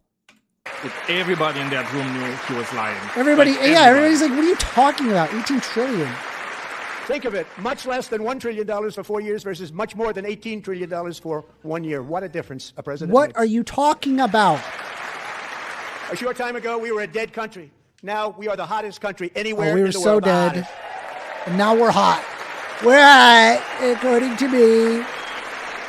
Dude, He's like that one scene in Idiocracy where he's like just came up with some random number for the economy. He's like, we're gonna go up by 80 billion dollars. And then they just moved off. It's just like the movie. It's just like the movie. It's so stupid. We're hitting new lows. As thousands of new businesses are forming in factories, plants, and laboratories are being built, we have added 70,000 new construction jobs in just a very short period of time. It's getting bigger and bigger and stronger. Nobody can believe what they're watching. American oil production is up by more than 600,000 barrels a day, and we just received from our new friend and partner, Venezuela, more than 80 million barrels of oil. We just received from our new Venezuelan partner, which we just decided to partner with, and that they have agreed to this partnership. And we just traded, and they gave us 80 million barrels of oil. No. It's not because of the fact that we have had giant economic sanctions on that country, or the fact that we literally just go in and just took that shit. And by the way, where is Maduro at? Did we just stop talking about Maduro? Where the hell is Maduro now? Is he still in prison? Oh, you know, like the latest? Yeah, he's in prison. And by the way, it's like the latest report that I've seen is that they have him. He's incarcerated. So there's people watching him all the time, like literally watching him all the time. Jesus. Plus, they're using like this new like thermal imaging feature that they have in the prison to stop him from jerking off. And dude, when I heard that, I was like, dude, it's like that should be a right. That should be like a human right. Just like, so you should be able to do that. You're in prison. It's like you don't have anything else, Yeah. So let's keep going. Let's keep going. It's crazy.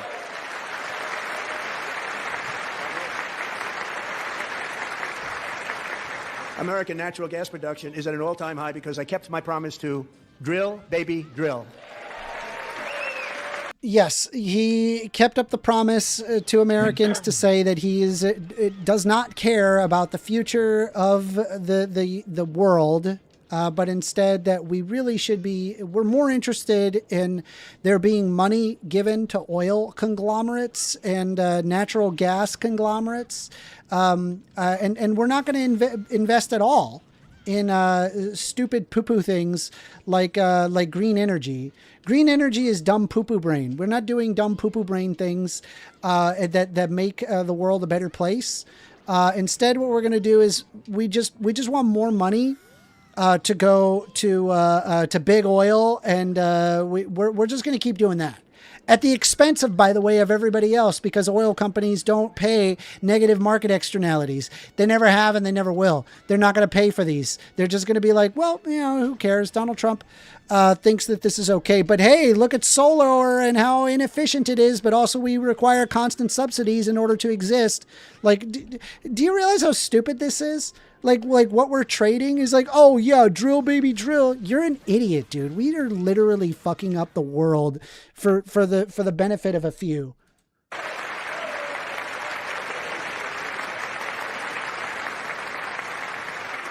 More Americans are working today than at any time in the history of our country. Think about that. I wonder why more Americans are working out. Probably could it be because they have to work? Because the economic inflation is freaking horrendous right now in the United States because of your dumbass tariffs. So of course people are working more. That makes perfect sense. Why would you assume otherwise? Time in the history of our country, more working today, and 100% of all jobs created under my administration have been in the private sector. All private sector. We ended DEI in America. Mind you, and this is the part that really blows me away, DEI also helps white people. Did you know that? Oh, Daniel? like white women. Did like you white know women are the it most? No, it helps. Yeah. It even helps white men. It does. It does. Oh, no, obviously it does. It does. But it's like I'm just like saying a lot that of white DEI, women are the most helped by the DEI. A lot of DEI initiatives are on the basis of helping people who are poor. which, if you notice, considering our demographic of white people is higher in the United States than any other demographic, that also means that by raw number, there are more poor white people than there are, say, poor black people. That's true. That by raw number, that is the case. So having things like Pell Grants, like Medicaid, food stamps, these are all examples of DEI that benefit white people, white men.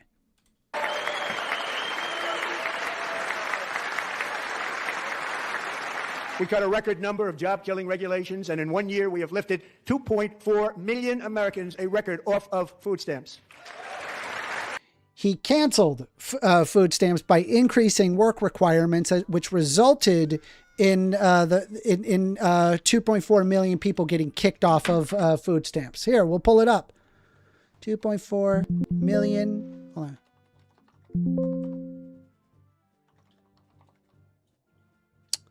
Let's see. Where the heck is it? I'll pull it up. Hold on.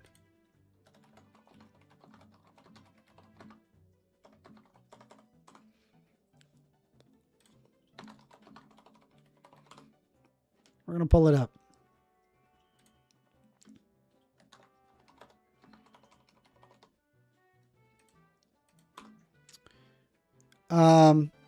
On August 2025, Congressional Budget Office analysis found that 2.4 million Americans would lose access to the Supplemental Nutrition Assistance Program, more commonly known as food stamps, because of the law. What was the law? The number refers to, in 1 year, we have lifted 2.4 million Americans, a record, off of food stamps. The number refers to Americans who are projected to lose their benefits following the passage of Trump's One Big Beautiful Bill Act, not necessarily people who are able to afford to be off them. So he kicks 2.4 million people, effectively taking a bunch of kids and making them go hungry and say, look what we just did. We just pulled 2.4 million people off of food stamps and therefore off of poverty. Do you not understand this problem? It's like Hitler saying we decreased the number of starving people by 6 million. Yeah, it's fucking idiot. By killing 6 million. He's an asshole. What a dick. We'll see what happens in November. And for all of these reasons, I say tonight, members of Congress, the state of our union is strong. Oh, I'm sure, so strong. Based on everything that we've looked at, it's so strong. Fuck you, dude. You're so boned. Our country is winning again. In fact, we're winning so much that we really don't know what to do about it. People are asking me, please, Mr. President, we're winning too much. We can't take it anymore. We're not used to winning in our country. Until you came along, we're just always losing, but now we're winning too much. And I say, no, you're going to win again. You're going to win I'm big. sure. You're going to win bigger than ever. God, I can't wait for November. So much winning, so much. God, I can't wait for November. Oh my God, I can't wait for November. They're so screwed, dude. Screwed. Amanda. Let's not forget the fact that they might use some tactics. I'm listening to you, by the way. I'm just making some soda water. Give me a sec. Yeah. No, that's all good. Just remember, like in November, they might use some tactics to actually skew the whole thing, right? They might pass the SAVE Act, which is actually going to just disenfranchise like tens of millions of people from voting due to the requirements. They might put ICE on voting polls. They're preparing really, really hard for that, and they don't have to do it all over the country. They just have to do it in specific places. And if they do it in those places, they will just be able to retain power by illegal means, basically. So we'll see. I'm not, I know the polls are saying what they're saying. And by the way these things are going, they should be losing both houses. But let's see. I'm not that, that certain that things are going to go smooth. Like these guys, these fascists are going to do everything in their power to just fuck things up and try to retain power by any means possible. And it's very clear that Trump doesn't really care about the law. He doesn't care about the Constitution. He doesn't care about the Supreme Court. He doesn't care about anything.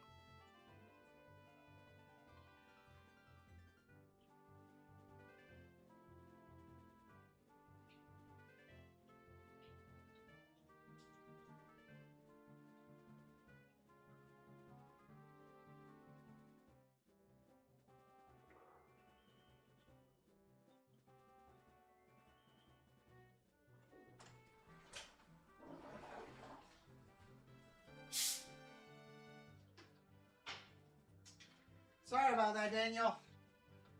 Yeah, no worries, no worries. Hold on a sec. Just get myself a drink.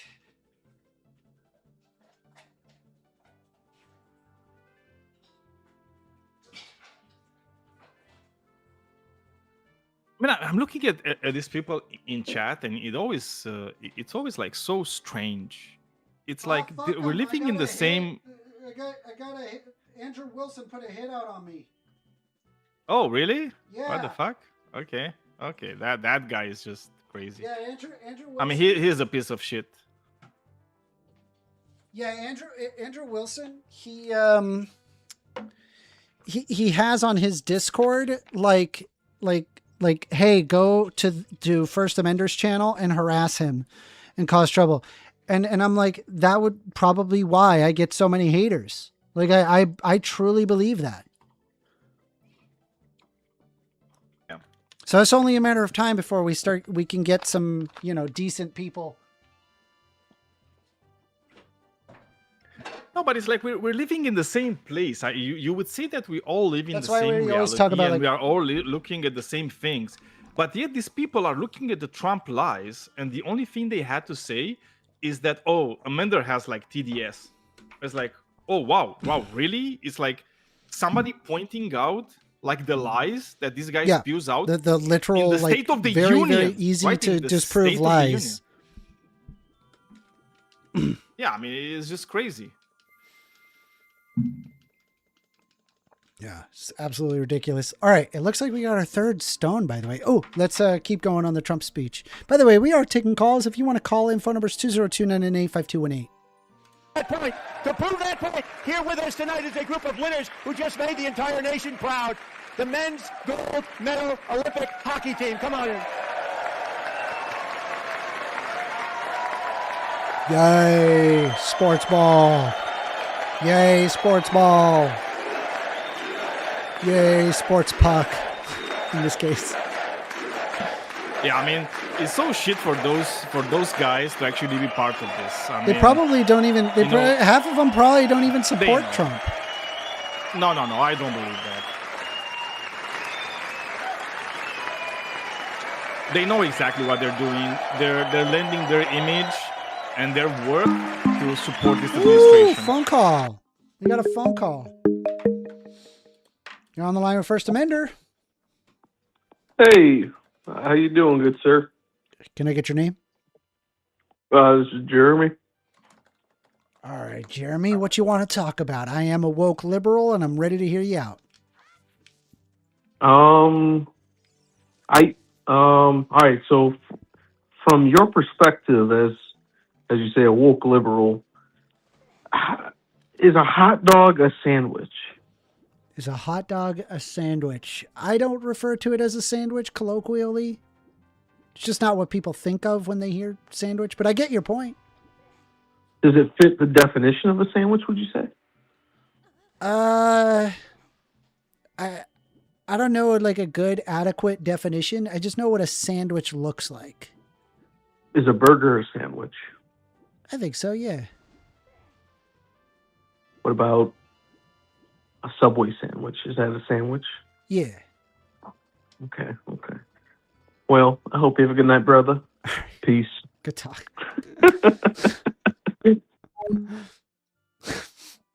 It's weird. That was interesting. Back to it. Thank you, Hacky Team. I love you. Go ahead.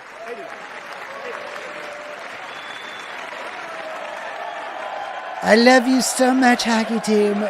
Sports ball is the best. Anything to get me off the Epstein files.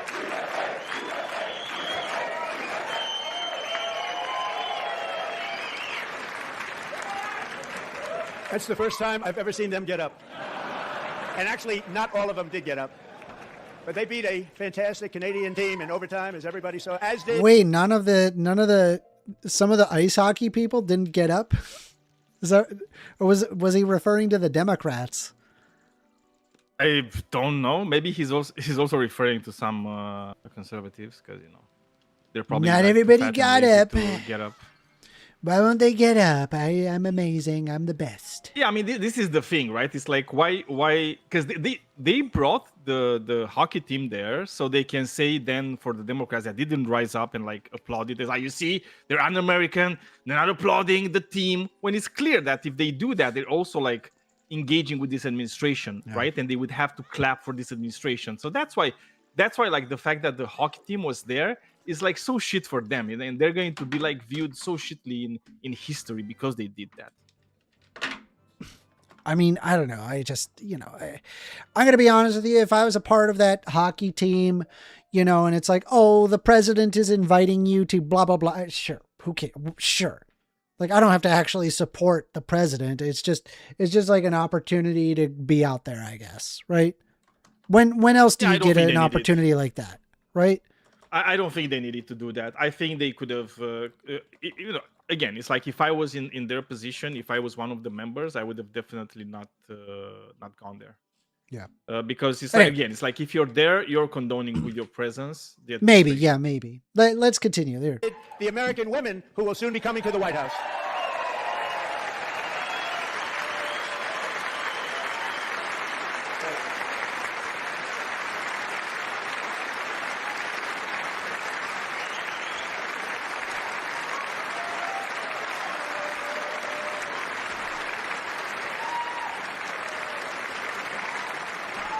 They were in the Oval Office before, and I just want to say a second very big congratulations to Team USA. But I have to say that, and I told them this, and we took a vote of the team. I said, anybody votes no, I'm not doing it. So they stood there, and they weren't about to say no, because I've never seen a goaltender play as well as goalie Connor Hellebuyck.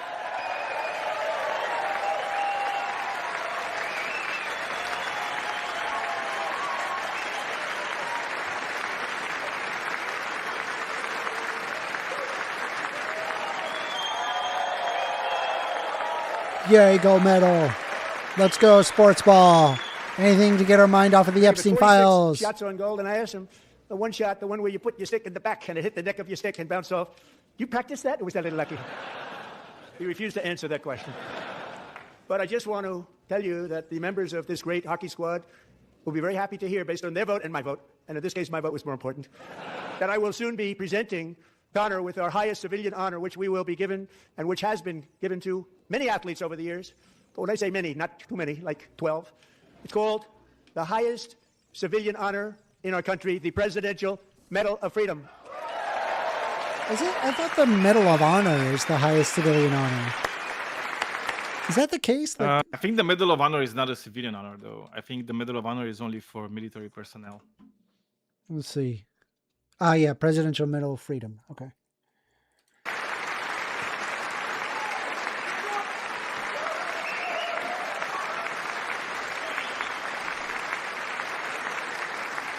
Great athletes have gotten that, very great, the best, and I thought he deserved it. And I did take a vote, every single one of them. I said, I'm not giving it if anybody goes no, and every single one of them rapidly put up their hand. So I want to thank you. What a special job you did. What special champions you are. Thank you very much.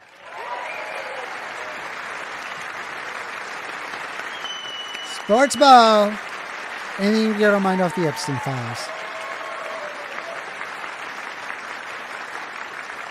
I'm also pleased to say that the next time the Olympic torch is lit, it will be here in America for the 2028 Olympics, and it's the summer version right in Los Angeles. We're going to do a good job in Los Angeles.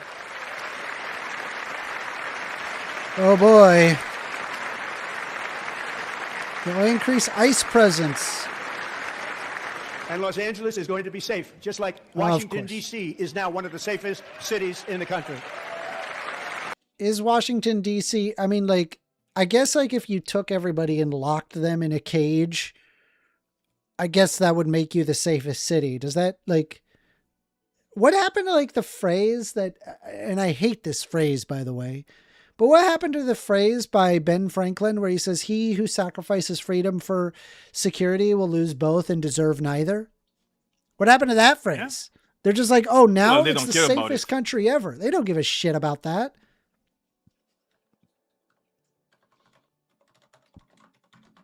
Why would they care, though? I mean, they have all the power, so they don't really care about it. And dude, it's like, I'm afraid, because the thing is like whatever happens in the US kind of like has repercussions all over the world, and the US is a nuclear power. So I don't know, like with all this Iran thing coming up, and probably like in less than a week, like this whole thing is going to blow up. I don't know. It's kind of getting like in dangerous territory. It says right here, now, to be DC honest. eateries suffer as workers terrified of ICE stay home. You don't want to go outside. Hernan was a Latin American restaurant that he owns with his brother in Northwest Quadrant of Washington, D.C. last week, when his staff started getting phone calls and messages about immigration and customs enforcement checkpoints in the neighborhood. The employees, scared that they may be targeted and racially profiled, asked if they could go home. Within hours, Hernan had to close their doors, and the restaurant hadn't been open since. Literally after President Trump brought the National Guard to D.C., everything stopped, said Hernan, who requested his last name not be used due to fears of ICE retaliation. Instead, everything disappeared because the bike delivery guys, they're scared. They're not on the streets right now. My people, most of my cooks, are Spanish speaking, and they don't want to go to DC right now. Hernan, who also owns a restaurant in Maryland, said that he was hoping to be able to reopen in a few weeks if and when the Trump administration's takeover of the DC police ends and immigration enforcement arrests become less frequent. But the future is unclear for him and many restaurant owners of the U.S. Capitol, right? Let's be honest, right? Is it really, if you think about it, is it honestly, when you break it down, is it really don't tread on me? Oh no, they don't care. Like let's be honest, I swear, they how don't many care. people have a Ford F-250 and got "Don't tread on me"? Don't tread on me. Because it sounds cool, Amanda. I think that's the only reason they have that shit is not because of the message it's actually supposed to relate to people. It's because it kind of sounds cool to them, right? They sound like big macho men for saying that. But actually, they're being tread on by these conservatives. More like tread on. Constantly. Please tread on Constantly. me. Please tread on me. Yeah, I mean, they should do that. That's them. Dude, they would be the cucks. Like most of these people are the cucks. You understand? It's like they're the guy that is being dominated by the dominatrix. Those are the people they want a daddy. That's why they're calling Trump daddy. To me, it's just unbelievable that like grown men call Trump daddy. Please, like, how can that be a please thing? tread on everyone but me, sir, is really what it is. They never actually wanted to tread on me. I love how it's like, hey, we have this like really authoritarian thing that we just happen to be doing where we're going into specific cities and we're going to start deporting people without any due process. Are you okay with that? Of course I'm okay with that. Of course. Don't tread on me, no. Don't tread on me. You're a dumb motherfucker. You know that? You're a really dumb motherfucker.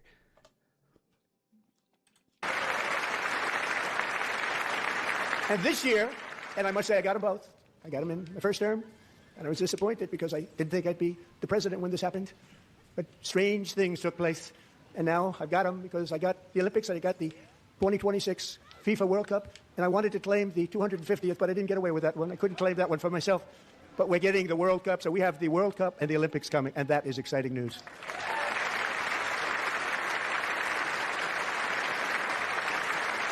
So this will be a year to celebrate our country and the heroes who have kept it free. Men like Buddy Taggart. At age 17, Buddy volunteered to defend America in World War II, serving in the Pacific under the great General Douglas MacArthur. He fought bravely in the famous Battle of Manila, worked so hard. He was badly wounded and almost killed by enemy machine guns in Luzon. And 81 years ago this month, he liberated the largest internment camp in the Philippines, one of the largest anywhere in the world. Buddy earned many honors, including a Purple Heart and a Bronze Star, came home, started a family, and tonight he is in the gallery looking forward to July 4th, 2026, his 100th birthday.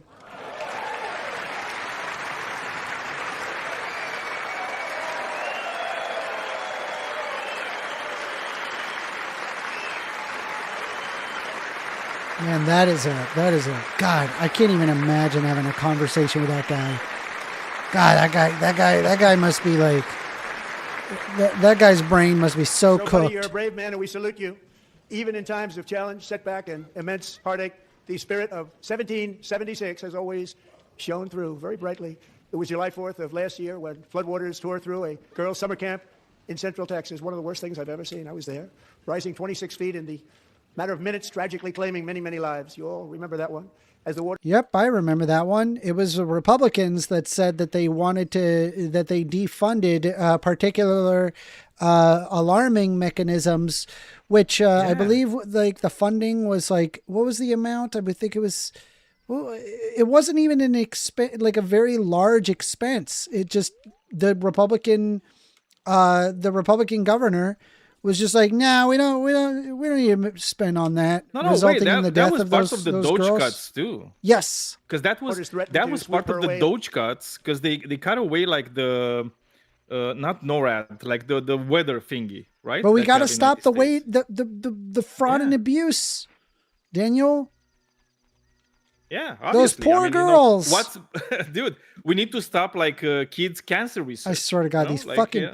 these fucking That's fine. crocodile Meat is on tears wheels. drives me insane. 11-year-old Millie Kate McClelland closed her eyes and prayed to God. She thought she was going to die. Those prayers were answered when Coast Guard rescue swimmer Scott Ruskin descended from a helicopter above. Nobody knew where he came from. It was Scott's first ever rescue mission. Young guy, but very brave. I wanted it to be Epstein, but you know, lifted not just Millie Kate, beggars but can't be choosers. 164 others to safety.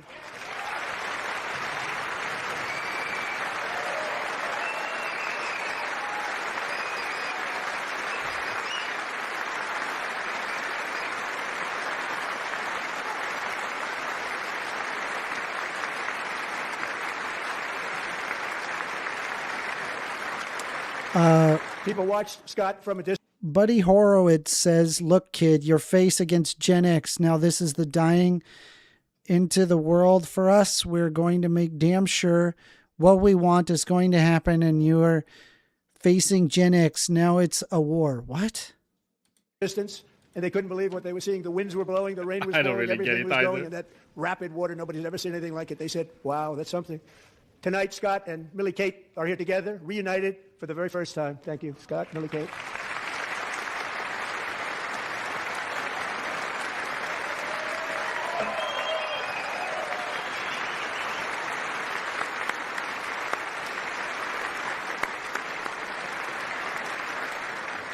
And Petty Officer Ruskin, I'm pleased to inform you that I am now awarding you the Legion of Merit for extraordinary heroism, which is what it was, extraordinary heroism. Thank you. Yeah. Mind you, he has these crocodile tears for this girl. Great, fabulous. Why didn't you turn in Epstein instead? You just kind of kicked him out of Mar-a-Lago as opposed to, you know, turning him in. I just love. What they're trying to do. You know what they're trying to do, Amanda? They're trying to do the same thing that they did with the Lake and Riley Act. They're trying to use like a specific tragedy, to just impose like a lot of restrictions, some super authoritarian nightmare, every time, exactly, like on a big group of people, right? For like no every reason. time. That's what they're doing, and they're just profiting from this thing. They're literally So I don't profiting from other people's strategy. So I don't want to hear the crocodile tears that come out of Donald Trump's face, sitting there making these statements. Oh, I really care about these little girls. Then why the fuck didn't you turn in Epstein when you had the chance? You knew what the he knew what the fuck. Get it. Based on the Epstein files, at best case scenario is he knew what the fuck he was doing and didn't turn him in at Mar-a-Lago. That's best case scenario. You don't get it. He was given incontrovertible proof in the early 2000s that he was trafficking children at Mar-a-Lago. That's why he kicked him out of Mar-a-Lago. But rather than turning him into authorities, he let him go. He never called the cops. He never involved authorities. He never involved the FBI. He just said, "Oh, you're not allowed at my parties anymore." What the fuck? That was a lie, though. That was a lie. And the funny thing is that in the Epstein files, like the latest batch that was presented, we know that was a lie. We know that he had ridiculous conversation with him after that. And by the way, he's just sad that this kid died before he had personally a chance to rape her That's the issue that he's having. It's like, oh Absolutely my God, disgusting. what? Absolutely. Like, that So happened? I don't want to hear a Oh, of course goddamn word about don't his fucking crocodile tears with this poor girl, which, by the way, right, all her friends would be fucking alive if it weren't for these idiotic Republican policies. Did you? Sorry, interrupting you. Did you hear his response? I'd like to have the military aid to please come down and take care of the service. Military aid, thank you very much. Take care of that very important service. Thank you very much. From 1776 to today, every generation of Americans has stepped forward to defend life, liberty, and the pursuit of happiness. And they're really doing it for the next generation. But now it's our turn. Together we're building a nation where every child has the chance to reach higher and go further, where government answers to the people, not the powerful, and where the interests of hardworking American citizens are always our first and ultimate concern. That is the debt we owe to the heroes who came before us, and that is the promise we must keep to America for our 250th year. Last year, I urged this Congress to begin the mission by passing the largest tax cuts in American history, and our Republican majorities delivered so beautifully. Thank you, Republicans. The largest tax cuts in history to the rich. The poor didn't really receive much of that, and that's empirically true. That's true. What I just said is true. So I just want to be clear who's benefiting here. It ain't you. I promise you that.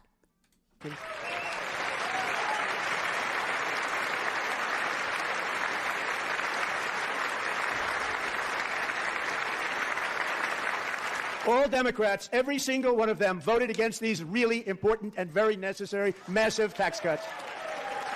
All the Democrats voted against my insane policies. They wanted large-scale tax increases to hurt the people instead. For the rich, large tax scale increases for the rich, because the rich are too rich, and we are the richest country on planet Earth, yet for some reason, people have a hard time eating. But we held strong, and with the great, big, beautiful bill, we gave you no tax on tips, no tax on overtime, and no tax on Social Security for our great seniors. I think that was a bipartisan approval, so I'll grant that.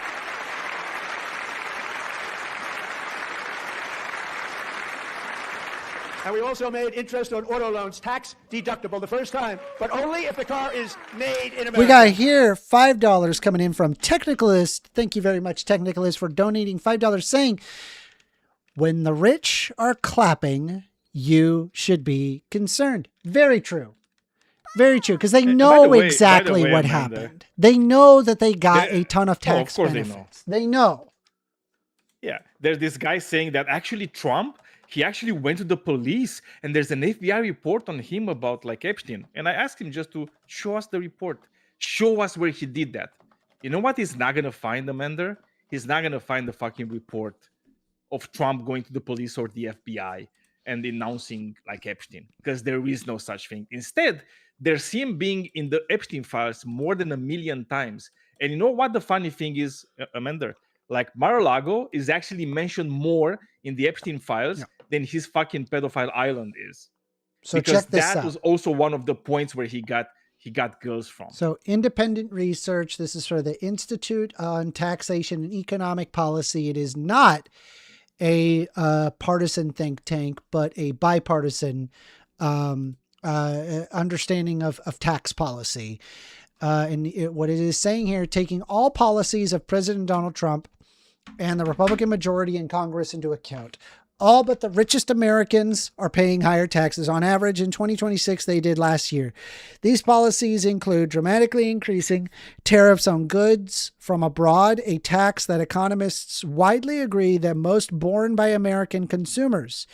The termination of the enhanced premium tax credit, which had made healthcare more affordable for millions of people, the so-called One Big Beautiful Bill Act, which overwhelmingly benefits rich and corporations. The combined impact of these policies in 2026 is a tax increase for the average American in all income groups except for the richest 5%. This is illustrated in figure 1 below. The richest 1% in particular receive a noticeable tax cut compared to all other groups. So, I just want to be clear that Trump is lying to you. He takes you, a fool, He thinks you're an idiot. He knows you won't look this up. You're gonna sit there and support this asshole all the way to the bank. All of the people in chat sitting there saying, hey, look at all the tax write-offs that we're getting. No, you're not. You loser. I'm sorry, do you shop at Walmart? You ain't fucking getting a tax break, dumbass. God damn it, bro. Drives me insane. The fucking level of glazing required in order for Donald Trump to even exist logically. It is nuts to me. Biggest tax write-off my ass. Hey, we got a call. You're on the line with First Amender. Hey, dude. How's it going? Can I get your name? John. Hey, John. What you want to talk about? Well, that's a good question. I mean, I'm kind of down for a plethora of subjects. I'm sure there's stuff we disagree on. I'm downright certain of it. But the specifics of what, I don't know. What are you feeling in the mood for? I saw you were watching the State of the Union. I hadn't watched it yet. Yep. I tend to be more interested in some of the social issues or foreign policy. I saw you were, how did you describe yourself? A woke liberal? Yep, some I'm such? pretty woke. I just Pretty think, woke. yeah, and I tend to be somewhat the opposite. I would say non-woke, or at least like to think so. So maybe some of those issues would be a good place of disagreement. Yeah. Trans stuff, yeah. Hell yeah, let's talk about policy. trans stuff. We haven't talked about that in a while. I don't know if you're being facetious. I wasn't but being okay. facetious. I'm being legitimate with you. I'd be glad to talk to you about trans topics. Okay. Let's stake out a position then.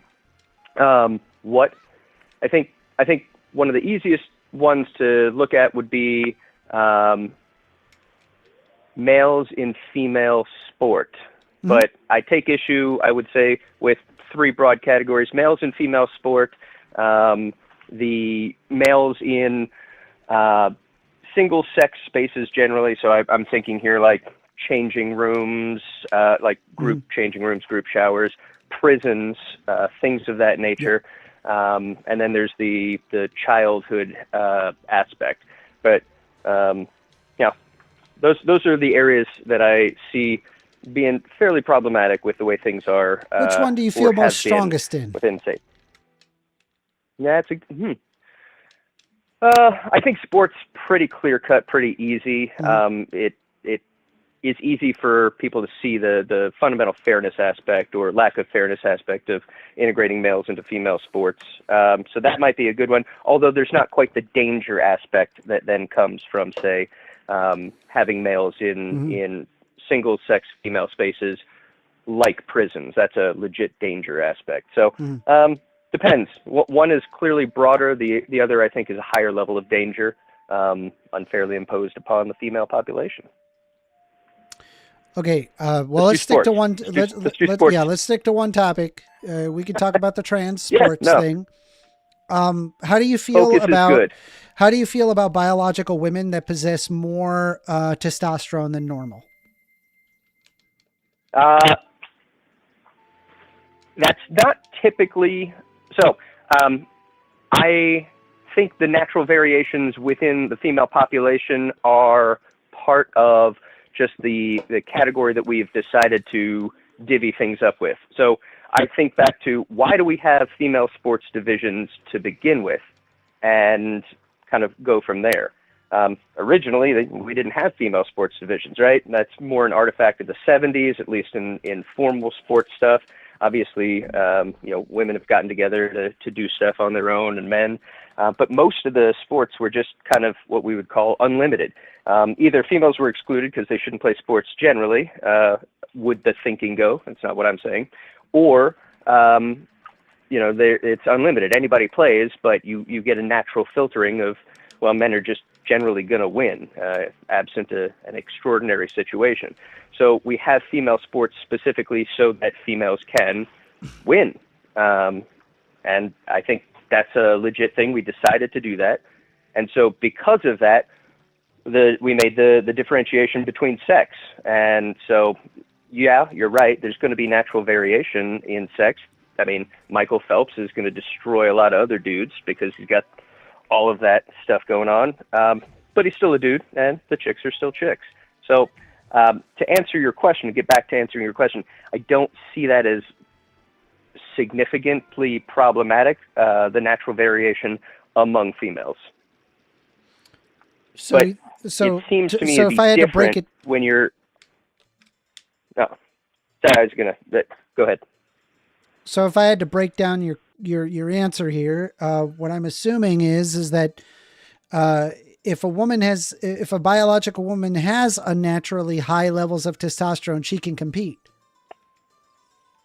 Yeah, probably. I mean, barring some what other should it be? factor that we're not taking. Say again? Sorry. I'm asking you, what should it be? I'm not saying I'm saying, hey, what do you think it should be? Not what it is or what other people think it is. What do you think it should be? Sorry, back up. I must have missed it. Can you restate the question? What should we do about women who have unnaturally high levels of testosterone?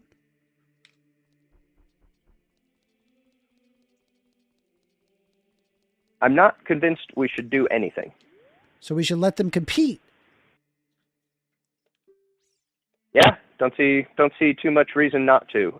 Despite the fact that they have an advantage.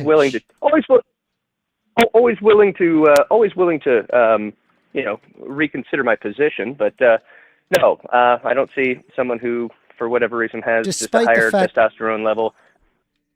Despite the fact that they have a natural advantage over other biological women.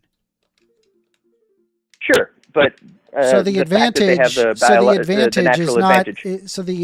is not relevant to whether or not people should compete. No. So I would why say should trans women not compete? All right. So hold on. No, let me parse your question.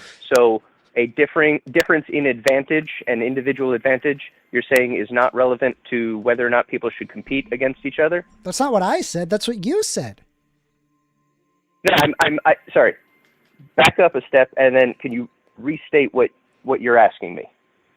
Yeah. So I asked you, what do you think about women who have unnaturally high levels of testosterone? Should they be able to compete? You said yes, they should be able to compete. So the fact that somebody would have an advantage due to unnaturally high levels of testosterone is irrelevant. Within the context of the population of females, yes. Okay, so why can't trans women compete again? They're dudes. It's just that they're dudes and that's it? Yeah. I mean, that's the easiest way to think of it. Yeah, they're dudes. They are males. So why can't men compete with women? And the delineating factor between these divisions that we have. Oh my God, dude. Because we have decided that women get their own division of sport. And so, therefore, why males should not be in that? Why should women get with their own sports? Well, that's why I started off with thinking about why we have sex segregated sporting divisions to begin with, and kind of went through the general thinking. Now, if we were starting ab initio, I don't know. Well, I'm asking you, why should we have a separation? We decided. Why should we have a separation based on sex? It is the clearest, most concise, and reasonable separation if your goal is to give females the ability to successfully compete in sport. If you want to have just like an unlimited category, doesn't matter who you are, everybody were in gets the sport, then women wouldn't win anymore? Say again? So if trans women were in the sport, women wouldn't win anymore? They likely would still win from time to time. However, you're kind of putting the cart before the horse. All the time? Like biological women would win. Like even in instances of Leah Thomas lost tons and tons of times. They only like won in like a couple of races. Uh-huh. And they were losing to biological women. So what's the point? Why should Thomas have won at all against females when Thomas is male? Because I think shouldn't that have been in that division. I think like if I had to, the point is, I think if I had to argue, the division is female. If I had to argue the position, the reality is that there are going to be people that possess specific endocrinological conditions which are very separate from that of the typical population. Now, we currently operate sports on a male to female lens, and my question is, okay, well, where do they compete? I mean, if you have, for example, a trans woman that is actively suppressing testosterone and taking estrogen and progesterone and getting their hormone levels to that of a female, I don't think it's appropriate for them to be in the men's division anymore. And then the same reason why a lot of people they like to bring up the. Let me flip that question to you. Can you just let me finish? Why are you looking? Can you just let me finish? I'm sorry. Okay, well, let's put a pin in that, and I'll come right back when you're done with this point. Yeah, I mean and I think when you lay into the idea that if a woman, a biological woman, can have unnaturally high levels of testosterone, you're okay with them competing. When I think the reason why we have a clear delineation between the sexes is because of performance differences. I think you could agree with that. Right? Do you agree with that? Well, I'd like to go back to the point. Where I was going to interject because I think it's relevant. Do I agree with the general reason that we have a delineation between the sexes is because that on a population basis there is a significant difference in what we could call athleticism? Yeah, I do. Man, that was a very wordy way of just saying yes. I like to be precise in my language. I think it's important. So, to be clear, the reason why we have a delineation is because of performance, hold on. right? That's why. It's because of performance. But you're perfectly okay with women. You're not understanding You're not understanding You're not understanding. You're over-talking, dude. I'm not over-talking you. You're over-talking me. I'm trying to talk to you back, and you wanted to talk more after you answered the question. Not yet. So hold on. I asked you specifically, you're okay with women that have unnaturally high levels of testosterone from competing, but the fact is that you want to have a clear delineation between the sexes on the basis of performance characteristics. So you can't have your cake and eat it too. No, on the basis of sex. No, I want to have delineation on the basis of sex. Sex is the marker that we've chosen. Why sex? To divide people among many practical reasons.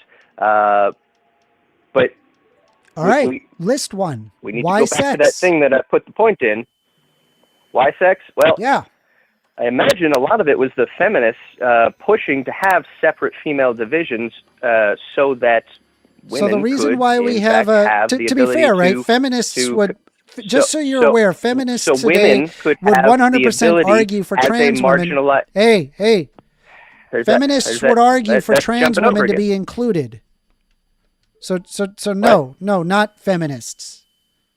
Feminists are against you on this. Feminists argue for trans women to be included in sports. That is one of the primary reasons why female sporting divisions, especially competitive sporting divisions like at the collegiate level, were instituted.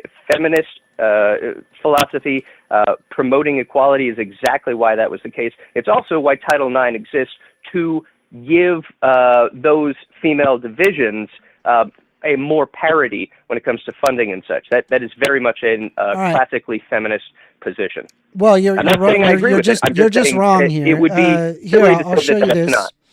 I'll show you this right here. I can't see anything. I know you can't see it. I'll read it to you. It's okay. So once and for all, this is why we support trans women and girls in sports. This is the National Women's Law Center.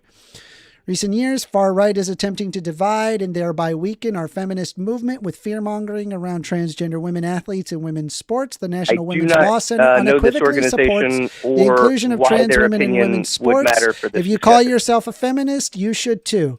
Need more convincing? In this blog, we are going to debunk once and for all some of the biggest lies we've been I can't forced to argue with be whoever you're fed by reading fake from. feminists. I don't know who they are or why they have their positions. It's the I'm National just Women's talking with Law you. Center. Who You're are the these one. people You're the and one why do I sitting care there about their saying opinions? that feminists. Well, because you just As said a that historical, feminists. as a the historical feminists, position, yeah. As yeah, a the historical position. and Let me ask you this. What do you as a think feminism historical is? fact, yeah. What do you think feminism is? What is feminism? Hold on. What does we're feminism getting far argue? afield. No. Hey, what does feminism argue? We're getting far afield. No, I just want you We're to be getting aware far what afield. feminism I'd like to go is. back to the thing Oh, that I Jesus said. Hold Christ, on, let's dude. put a point. I swear to pin in. God, Daniel, why can't right wingers just answer simple questions? I don't get it. Because it's hard. Because it's hard, really hard for them to do it. All You right, said let me help you Daniel. Are out. you talking to me? Let me help you out. You talking Let to me? tell you. All right. Who you talking to, dude? Feminism is an Who you talking argument to? for the equality of sexes. Do you understand? It is an equality. That is of the one sexes. definition. You could also It is- say no. I'm an It's not egalitarian one or I believe definition. in equality. Stop. Either Stop. way. It is not one definition. No, there are That's the unfortunately definition. different definitions. That's what feminism is. No. Oh, Jesus Christ. What an idiot. That is perhaps a definition that you're using. Let's tell you what. Why don't we agree on a definition for the purposes of the discussion, and then we can just run with you're it. obfuscating. You're obfusting. I am Feminists not. I am don't agree with you trying to be regarding clear. trans women. They don't, right? Clarity Unless if is you're important. a TERF, you're not arguing against trans women in sports. It's just not a thing.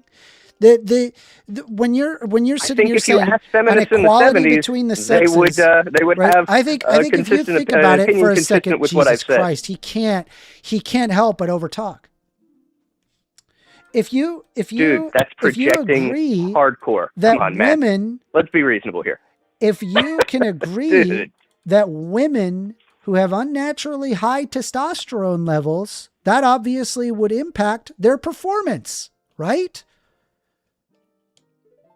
I find it odd that you focus on What a douchebag. He can't endocrinology answer as simple opposed to fucking why questions, is this, hold bro. on, why This is the right. no, They can't why answer is questions. this That's what it the is. Look up hiding behind a inflection point rock. as Look opposed at him. to sex? Oh my God. Can't Why answer one is question. that the inflection Answering point as opposed to questions with sex? another question. Woohoo!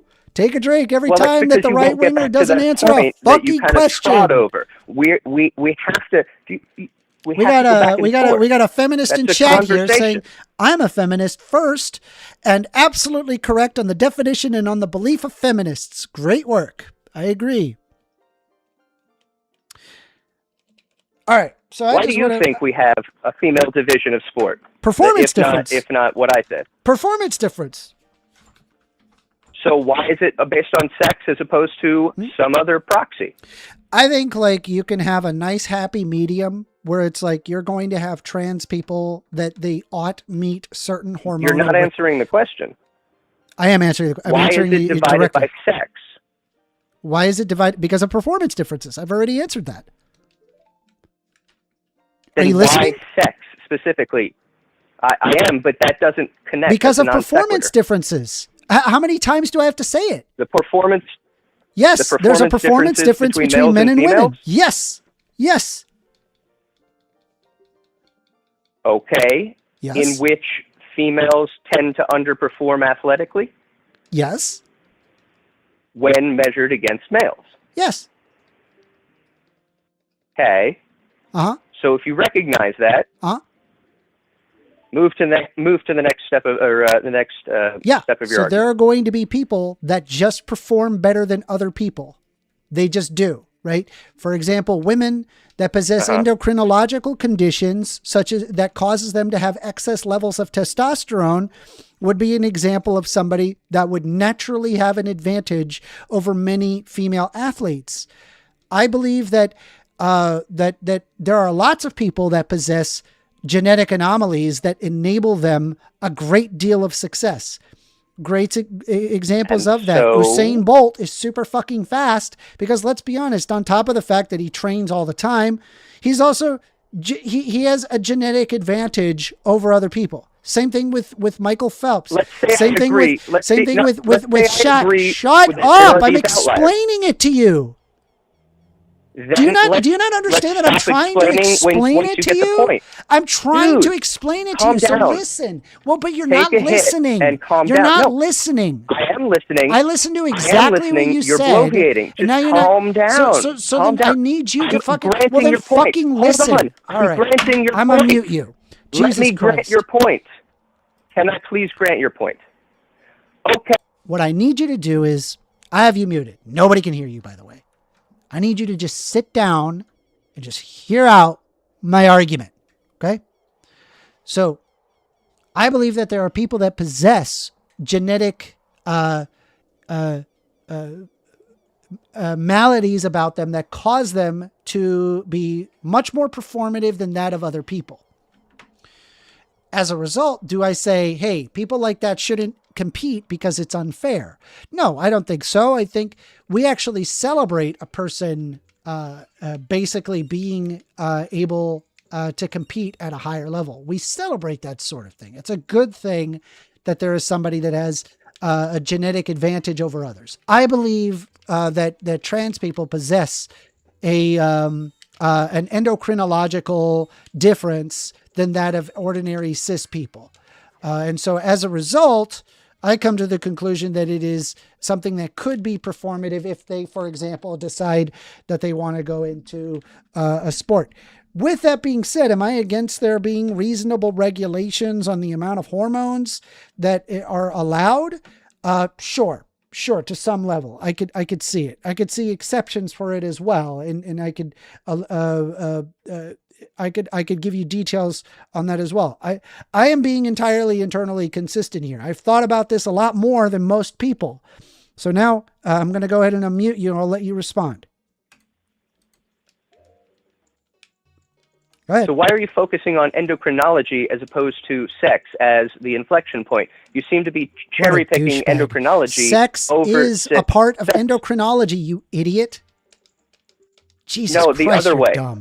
Endocrinology is part of sex, is part of the differences between Yes, sex. they are related to one another. Correct. And we have decided, Good job. And we have Jesus decided fuck, that sex is the divider.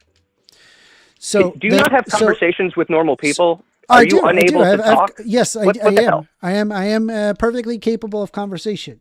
So again, without talking about dumb meta, right? That has absolutely nothing to do with the conversation. Do you not want people to call in? I believe I'm doing you a favor here. All right, bro. Do you not want people to call in? No, you're not doing me a favor. Trust me. This ain't fucking new for me. The fucking blatant, ridiculous transphobia, and has absolutely no fucking basis behind the argument. No basis, right?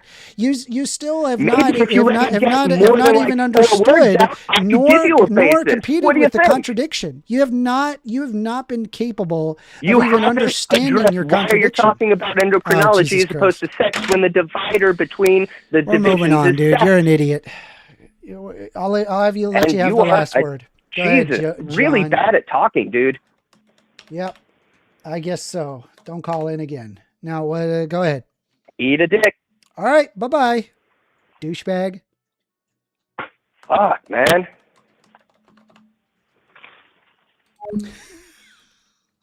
Subscribe. Cookie, man. Subscribe.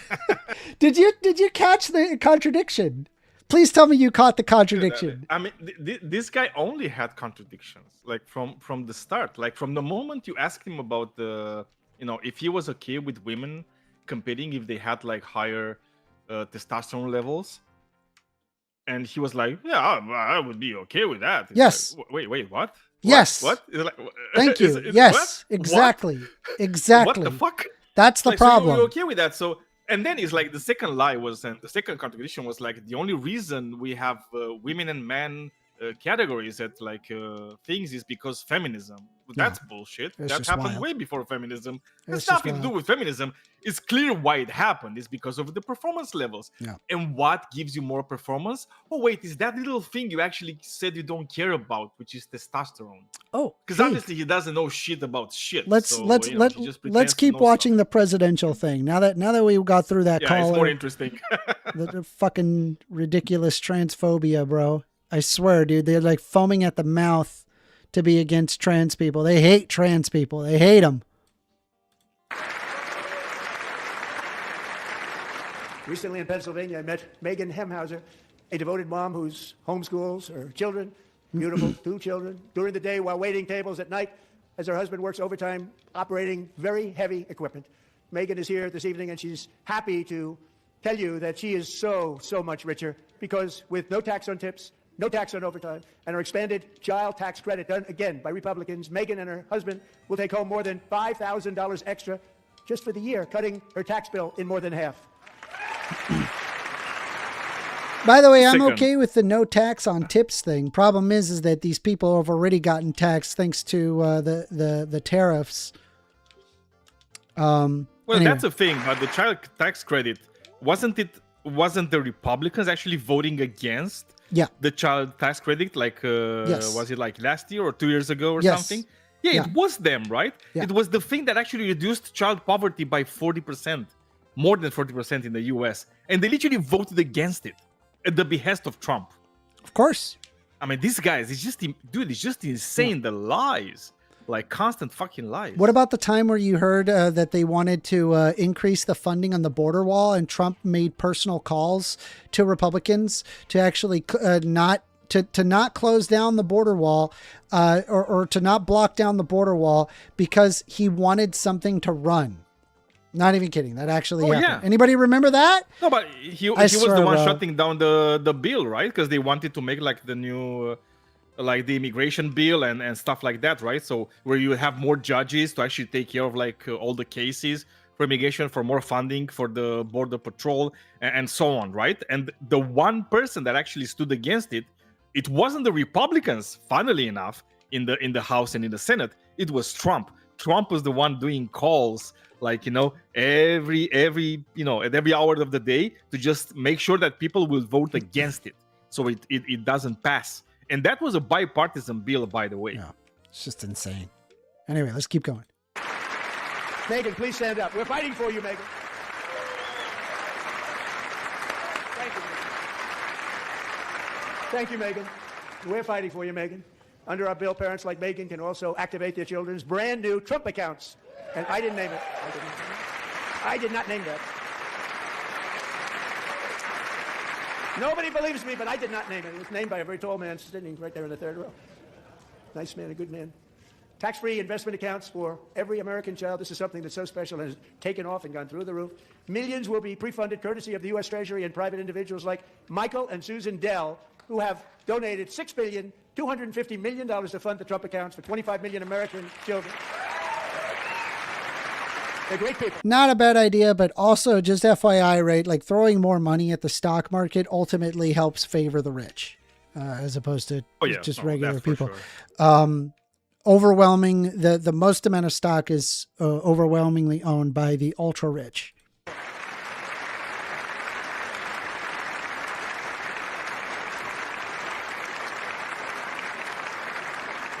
When I asked Michael Dell, how do you make all that money? He said, well, I just sat on my dorm in school and I made computers and I'd sell them to people.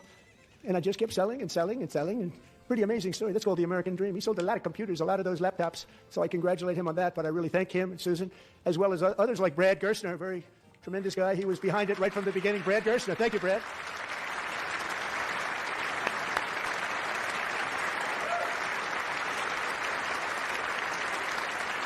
So with modest additional contributions, these young people's accounts could grow to over $100,000 or more by the time they turn 18. Think of it. How much money is that for somebody that started with nothing? Over 100,000, could be much more than that. To make this investment in our children's future, go to trumpaccounts.gov, trumpaccounts.gov. And a lot of people are doing it. They're setting every record in the book. It's popular. They knew what it was going to take. I'm so proud of them. I'm so proud of the people that got it started. And now it's just taken off. One of the primary reasons for our country's stunning economic turnaround, the biggest in history, where the Dow Jones broke 50,000 4 years ahead of schedule, and the S&P hit 7,000, where it wasn't supposed to do it for many years, were tariffs. I used these tariffs, took in hundreds of billions of dollars to make great deals for our country, both economically and on a national security basis. Everything was working well. Countries that were ripping us off for decades are now paying us hundreds of billions of dollars. They were ripping us so badly, you all know that. Everybody knows it. Even the Democrats know it. They just don't want to say it. And yet these countries are now happy, and so are we. We made deals. The deals are all done. And they're happy. They're not making money like they used to, but we're making a lot of money. There was no inflation, tremendous growth, and the big story was how Donald Trump called the economy correctly, and 22 Nobel Prize winners in economics didn't. They got it totally wrong. They got it. Yeah, guys, the whole all those dumb economists, they're a bunch of dum-dums, and they got the economy totally wrong. But don't worry, this inflation thing, oh, don't worry, it's fine. And also the fact that we've had the lowest job growth numbers in several decades. The economists, they got it wrong. It was wrong all along. Duh, you dumb, stupid dumb economists. You're wrong about everything, and you're an economist and dumb and wrong. Fucking idiots. Well, Trump knows better. He knows better. He knows what's right. He knows better than smart. Stupid dumb economists. Don't worry, it'll work. It's a fucking idiot. It really wrong. My name And then is just 4 Mr. days ago, an President. unfortunate ruling from the United States Supreme Court. It just came down. It came down. Very unfortunate ruling. But the good news is that almost all countries and corporations want to keep the deal that they already made, right, Scott? Knowing that the legal power that I, as president, have to make a new deal could be far worse for them, and therefore they will continue to work along the same successful path that we had negotiated before the Supreme Court's unfortunate involvement. So despite the disappointing ruling, these powerful, country-saving, it's saving our country, the kind of money we're taking in, peace-protecting. Many of the wars I settled was because of the threat of tariffs. I wouldn't have been able to settle them without. Will remain in place under fully approved and tested alternative legal. Mind you, right, what is happening in Venezuela, what is happening in Iran, just FYI, is 1,000% Donald Trump's fault. So I don't know where he's getting this idea where he's like helping people. He's actually instigating further war. It was Donald Trump that decided to pull out of the Iran nuclear deal. They decided that. It wasn't anybody else. Donald Trump decided that. And same thing to go into Venezuela and steal their oil against international bodies, and saying effectively that that is an act of war by international bodies. But, you know, hey, who cares about that? Yeah, but let's not forget, Amanda, that after they stole the oil, they sold it, and they put the money in a Qatar bank account on Trump's name, not America's name. It's Trump's name, okay, on that account. So, no, he's a very, very down-to-earth, like, non-corrupt politician, like, at all. Right? Also, what was that, like, giant 747 that was donated by the Saudis? Like, we're just going to pretend that didn't happen? That was also Qatar, not the Saudis. It's just insane. That was also Qatar, yeah. They're a little more complex, but they're actually probably better, leading to a solution that will be even stronger than before. Congressional action will not be necessary. It's already time-tested and approved. And as time goes by, I believe the tariffs paid for by foreign countries will, like in the past, substantially replace the modern-day system of income tax, taking a great financial burden off the people that I love. And by the people he loves, he means all the billionaires that were on Epstein all the Island. ultra-rich that he's helping. Moving forward, factories, jobs, investment, and trillions of dollars will continue pouring into the United States of America because we finally have a president who puts America first. Put America first. I love America. I'm sure you do. You're more like you love yourself, and you'll destroy America for the benefit of yourself. Decades before I came along, we had the exact opposite. From trade to healthcare, from energy to immigration, everything was stolen and rigged in order to drain the wealth out of the productive, hardworking people who make our country great. Unlike now, which is definitely not happening, even though the basis of the numbers that I was able to show you. Scam, open borders for everyone. They poured in by the millions and millions from prisons. Yeah, based on Geneva Convention standards, which you decided to go against. They came into our country. You allowed that to happen. And record-setting inflation that cost the typical family $34,000 in just a speck of time. Now, you increased the taxes on the typical family. suddenly used the word affordability, a word. They just used it. Somebody gave it to them, knowing full well that they caused and created the increased prices that all of our citizens had to endure. You caused that problem. You caused that problem. Oh, I'm sure, yeah.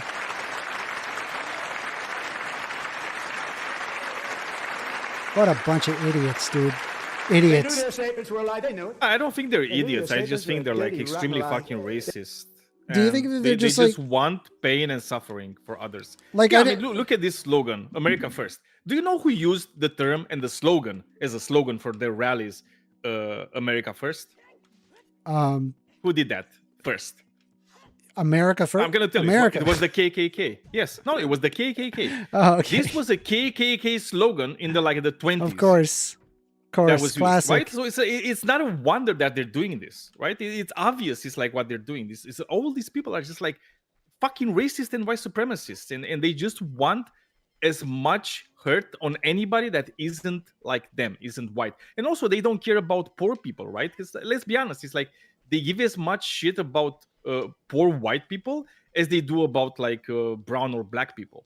They don't care. They don't think like a poor white person is a normal human being, right? They disconsider them too.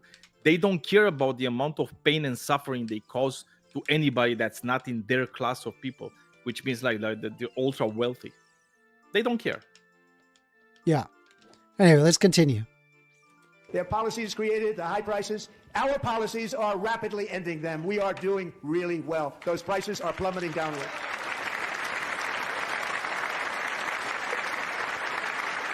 The price of eggs is down 60%, Madam Secretary, thank you. The cost of chicken, butter, fruit, hotels, automobiles, rent is lower today than when I took office by a lot. And even beef, which was very high, is starting to come down significantly. Just hold on a little while. We're getting it down.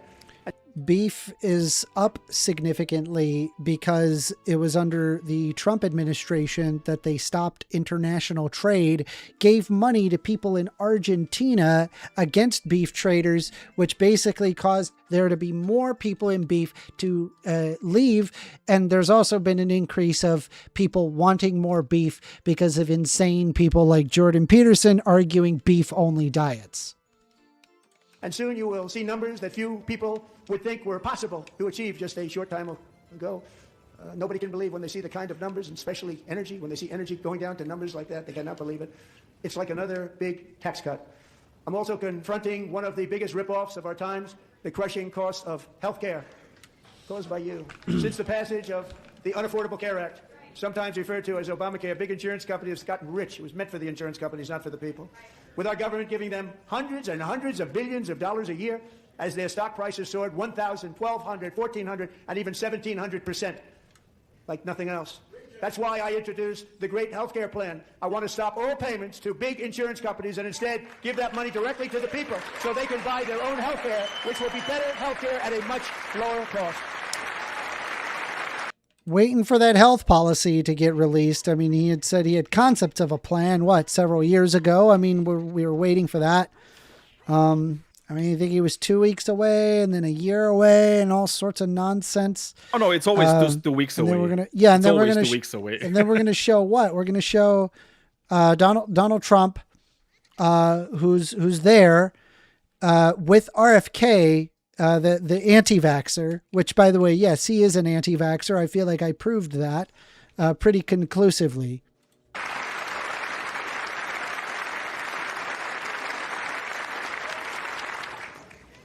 In addition, my plan requires maximum price transparency. That's a big deal. Sounds so simple, so big. I'm not against price transparency. That's a good idea. With full knowledge that they were doing a very bad thing for the people. Of course, we're going to go way up, and that's what happened, and now I'm bringing them way down on healthcare and everything else. I'm also ending the wildly inflated cost of prescription drugs like has never happened before. There was the creation of, I think, Trump's Trump RX or whatever it's called. Turns out that it's basically drugs that are you can already get cheaply, because that they had removed the patents on them a long time ago. So it's nothing new, but I don't know, maybe we'll get something out of it. Other presidents tried to do it, but they never could. They tried. Most didn't try, actually. But they tried. They said they tried. They couldn't do it. They didn't even come close. They were all talk and no action. But I got it done. Under my just enacted most favored nation agreements, Americans who have for decades paid by far the highest prices of any nation anywhere in the world for prescription drugs will now pay the lowest price anywhere in the world for drugs. Anywhere. The lowest price.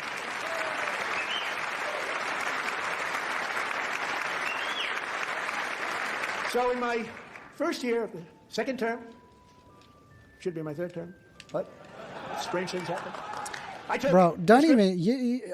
I feel like you shouldn't even be joking about that, like with third term bullshit. Like, come on, seriously? Like, oh no, that's the whole thing, Amanda. That's the whole thing because they're like, aha, just a joke. Or no. He has to do it because he has to do it because other people will look at that and understand exactly what he means and understand that he's actually being very serious about it. And then saying, well, hi, I'm just joking, right? Because that's the whole point. The whole point he makes like this crazy thing.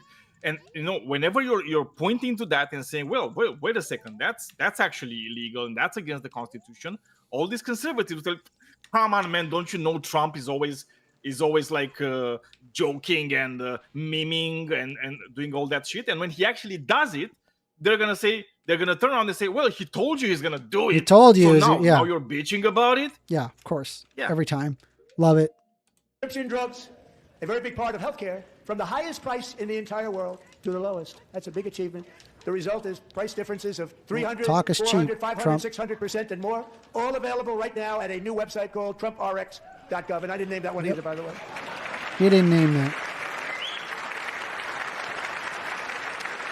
And here tonight is the very first customer ever to get that big discount, and it is big, Catherine Rayner. For 5 years, she and her husband have struggled with infertility, and they turned to IVF. One drug has been costing Catherine $4,000 to purchase. But a few weeks ago, she logged onto the Trump RX website and got that same drug that cost $4,000, got it for under $500, a reduction of much more, actually, than $3,500. Catherine, we are all praying for you, and you're going to be a great mom. A great man.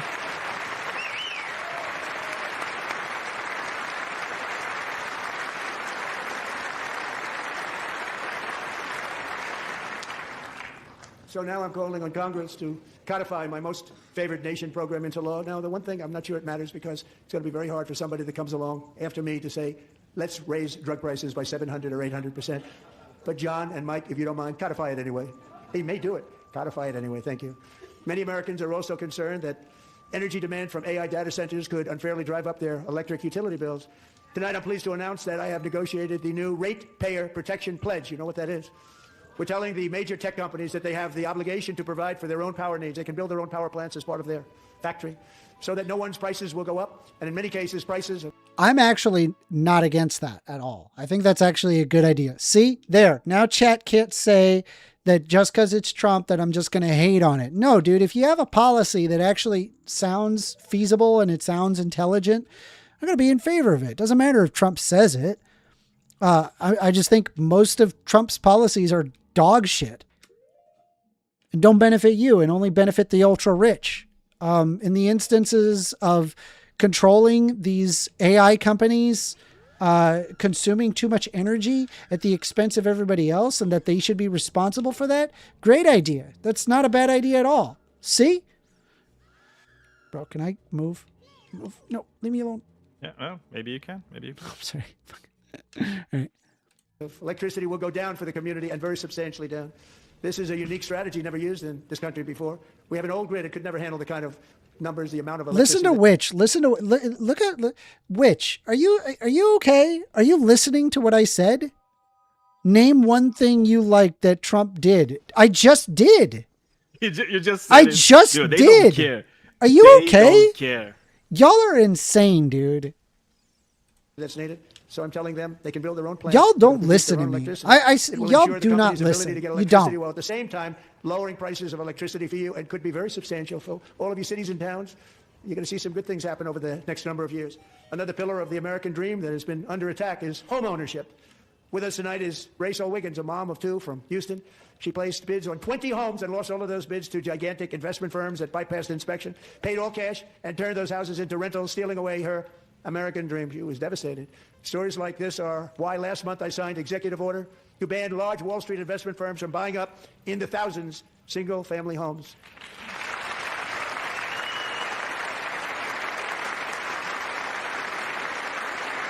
And now I'm asking Congress to make that ban permanent, because homes for people, really, that's what we want. We want homes for people, not for corporations. Corporations are doing just fine. Raysel, thank you very much. Good luck with your home. You'll get one soon.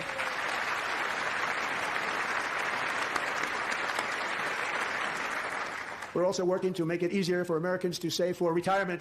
And under this administration, we will always protect Social Security and Medicare. They are not protecting it for our seniors. We will always protect Social Security, Medicare, Medicaid. Since I took office, the typical 401k balance is up by at least $30,000. That's a lot of money. We have millions and millions of people, because the stock market has done so well, setting all those records. Your 401ks are way up. Yet half of all of working Americans still do not have access to a retirement plan with matching contributions from an employer. To remedy this gross disparity, I'm announcing that next year my administration will give these often forgotten American workers, great people, the people that built our country, access to the same type of retirement plan offered to every federal worker. We will match your contribution with up to $1,000 each year. As we ensure that all Americans can profit from a rising stock market, let's also ensure that members of Congress cannot corruptly profit from using insider information. Wait, is that actually getting passed? Who knows? I hope so. That's a good one. They stood up for that. I can't believe it. I can't believe Yeah, that's a good one. Did Nancy Pelosi stand up if she was here? Yeah, that's a good one. Doubt it. Pass the Stop Insider Trading Act without delay. Great idea.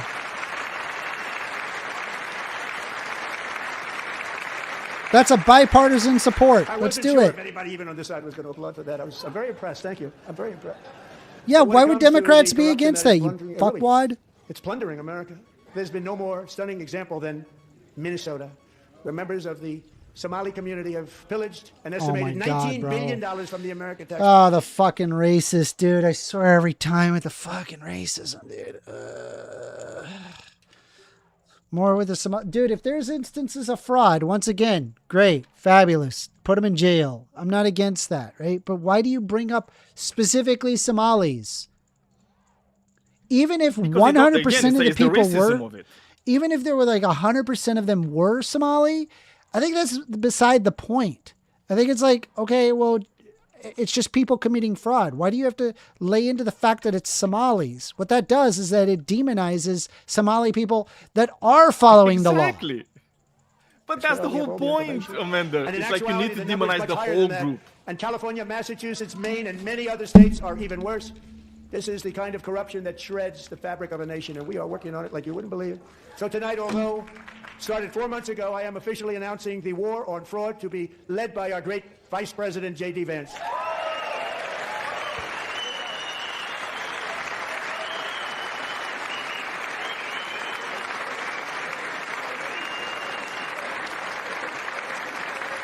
He'll get it done.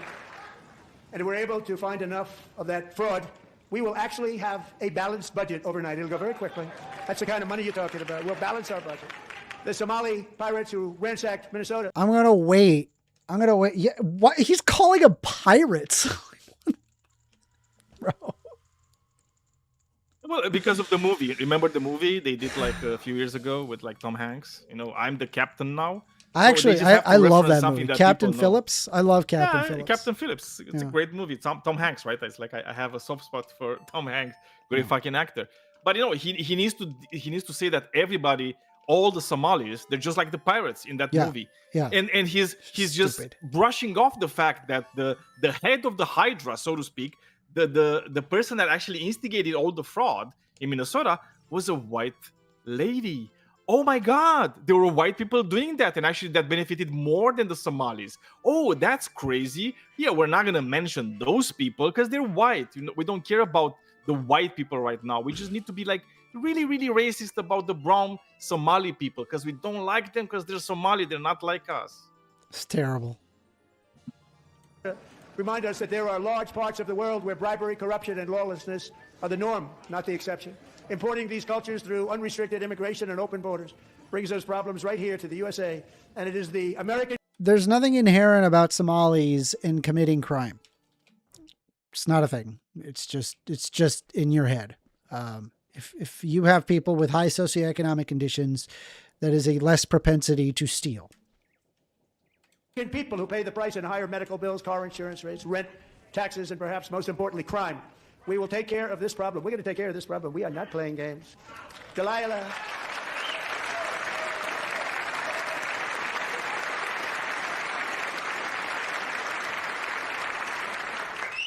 Delilah Colton was only 5 years old in June 2024 when a 18-wheel tractor trailer plowed into her stopped car traveling at 60 miles an hour or more. The driver was an illegal alien let in by Joe Biden and given a commercial driver's license by open borders Again, like politicians another in Lake Riley California. Act Doctors type said thing. Delilah would never be able Lovely. to walk or talk, have a good life. She wouldn't even be able to eat again. But against all odds, she is now in the first grade learning to walk. And she's here this evening with her dad, Marcus, a fantastic man. Delilah, please, you are a great inspiration. Please stand up.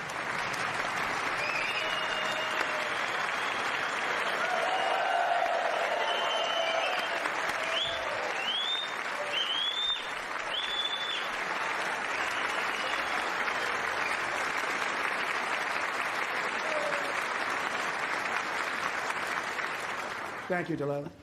Many, if not most, illegal aliens do not speak English and cannot read even the most basic road signs as to direction, speed, danger, or location. That's why tonight I'm calling on Congress to pass what we will call the Delilah Law, barring any state from granting commercial driver's licenses to illegal aliens. Great. Awesome.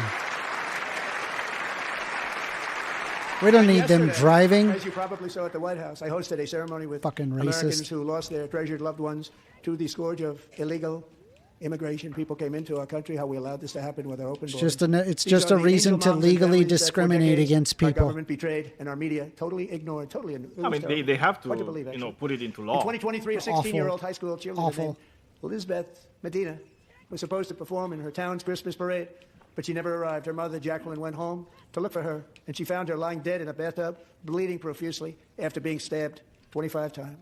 Elizabeth's killer was a previously arrested illegal alien who had broken in and brutally extinguished the brightest light in her family's life, violently and viciously. Her heartbroken mother is in the gallery to remind everyone in this chamber exactly why we are deporting illegal alien criminals to our country at record numbers, and we're getting them the hell. Mind you, just FYI, the total numbers, or even like by a per capita basis, it turns out immigrants actually commit less crime than that of native counterparts. Does that mean we get rid of all native people? Obviously not. They're Probably twice as wouldn't do that. likely to commit a crime than Yes. native-born Americans. And on violent crimes, they're actually even less likely to commit them. I think it's like 2.5 times less likely to commit those crimes, like violent crimes. Hell out of here fast. We don't want them.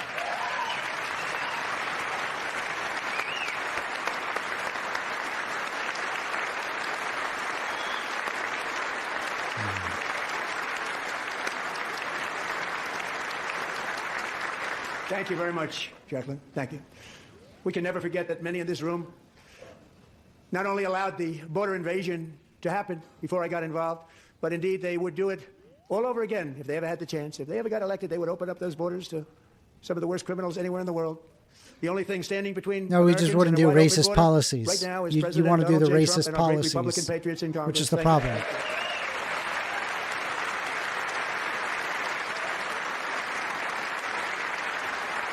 As we speak, Democrats in this chamber have cut off all funding for the Department of Homeland Security. It's all cut off. It's all cut off. You know what They I'm thinking, instituted another Amanda? Democrat shutdown. If The you first can one pause it costing a us 2 second. points on GDP. I was just 2 points we thinking lost on about GDP, this. which probably made them quite happy, actually. Imagine they do this fucking act, right? Where they prohibit like anybody that's not able to produce like a proof of citizenship of getting their driver's license. You know what's gonna happen? Like every illegal immigrant is going to drive without a license. That's what's gonna happen. Yeah. Right? So they're gonna be even a bigger danger for everybody else in the fucking country. Because they will drive without the license. I mean, I don't know how that is actually meant to help anybody. I just just think it just ridiculous. makes everything like less safe for everybody. So that case that he's talking about, his legislation, we just make it so it happens more than it does right now. It's just crazy. Yeah, it's just insane. Now they have closed the agency responsible for protecting Americans from terrorists. By the way, we Tonight, are taking calls. Phone number is 202-998-5218. You want to have a conversation? We can do so. the full and immediate restoration of all funding for the border security, homeland security of the United States, and also for helping people clean up their snow. We have no money because of the Democrats, and it would be nice. We'd love to give you a hand at cleaning it up, but you give no money. Nobody's getting paid. It's a shame. So you have to think about it. We have, in case you didn't know, a pretty large snowstorm out there. One of the great things about the State of the Union is how it gives Americans a chance to see clearly what their representatives really believe. So tonight I'm inviting every legislator to join with my administration in reaffirming a fundamental principle. If you agree with this statement, then stand up and show your support. The first duty of the American government is to protect American citizens, not illegal aliens. Ooh, phone call. You're on the line with First Amender. Hey, good evening. First, how's it going, man? Is this Rob? It is. How you doing, Rob? I'm all right, man. Listen, I have a huge disagreement with one thing you said though. Okay. You stated that why would they not allow people who here illegally to not get a license? Mm-hmm. I mean, how do you justify that if you're not supposed to be? Yeah, it's a way that people can be racist to people by denying them basic things. By claiming illegal immigration status. You said that when you say yes, that's what yes, I and when you label somebody as an illegal immigrant and you make it very difficult to become a legal immigrant and you close down channels and pathways that you would legally become an immigrant, remaining a person being an illegal immigrant, and then a reason to discriminate against them. That's why I call it racist. It's racist. No, you expanded the context. What was said was I'm explaining why the using illegal immigration to not allow driver's licenses for illegal immigrants is racist. Okay, because the predication right of an illegal immigrant is racist. So you're saying that people who are not here legally should be able to legally obtain a license? Yes.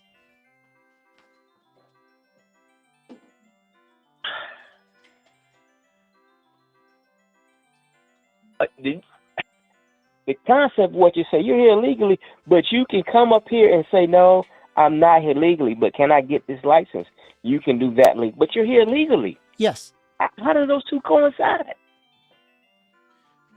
Now, get this right. Not only would I get them a driver's license, but I would also give them a viable and fast way to citizenship. That's what I would do.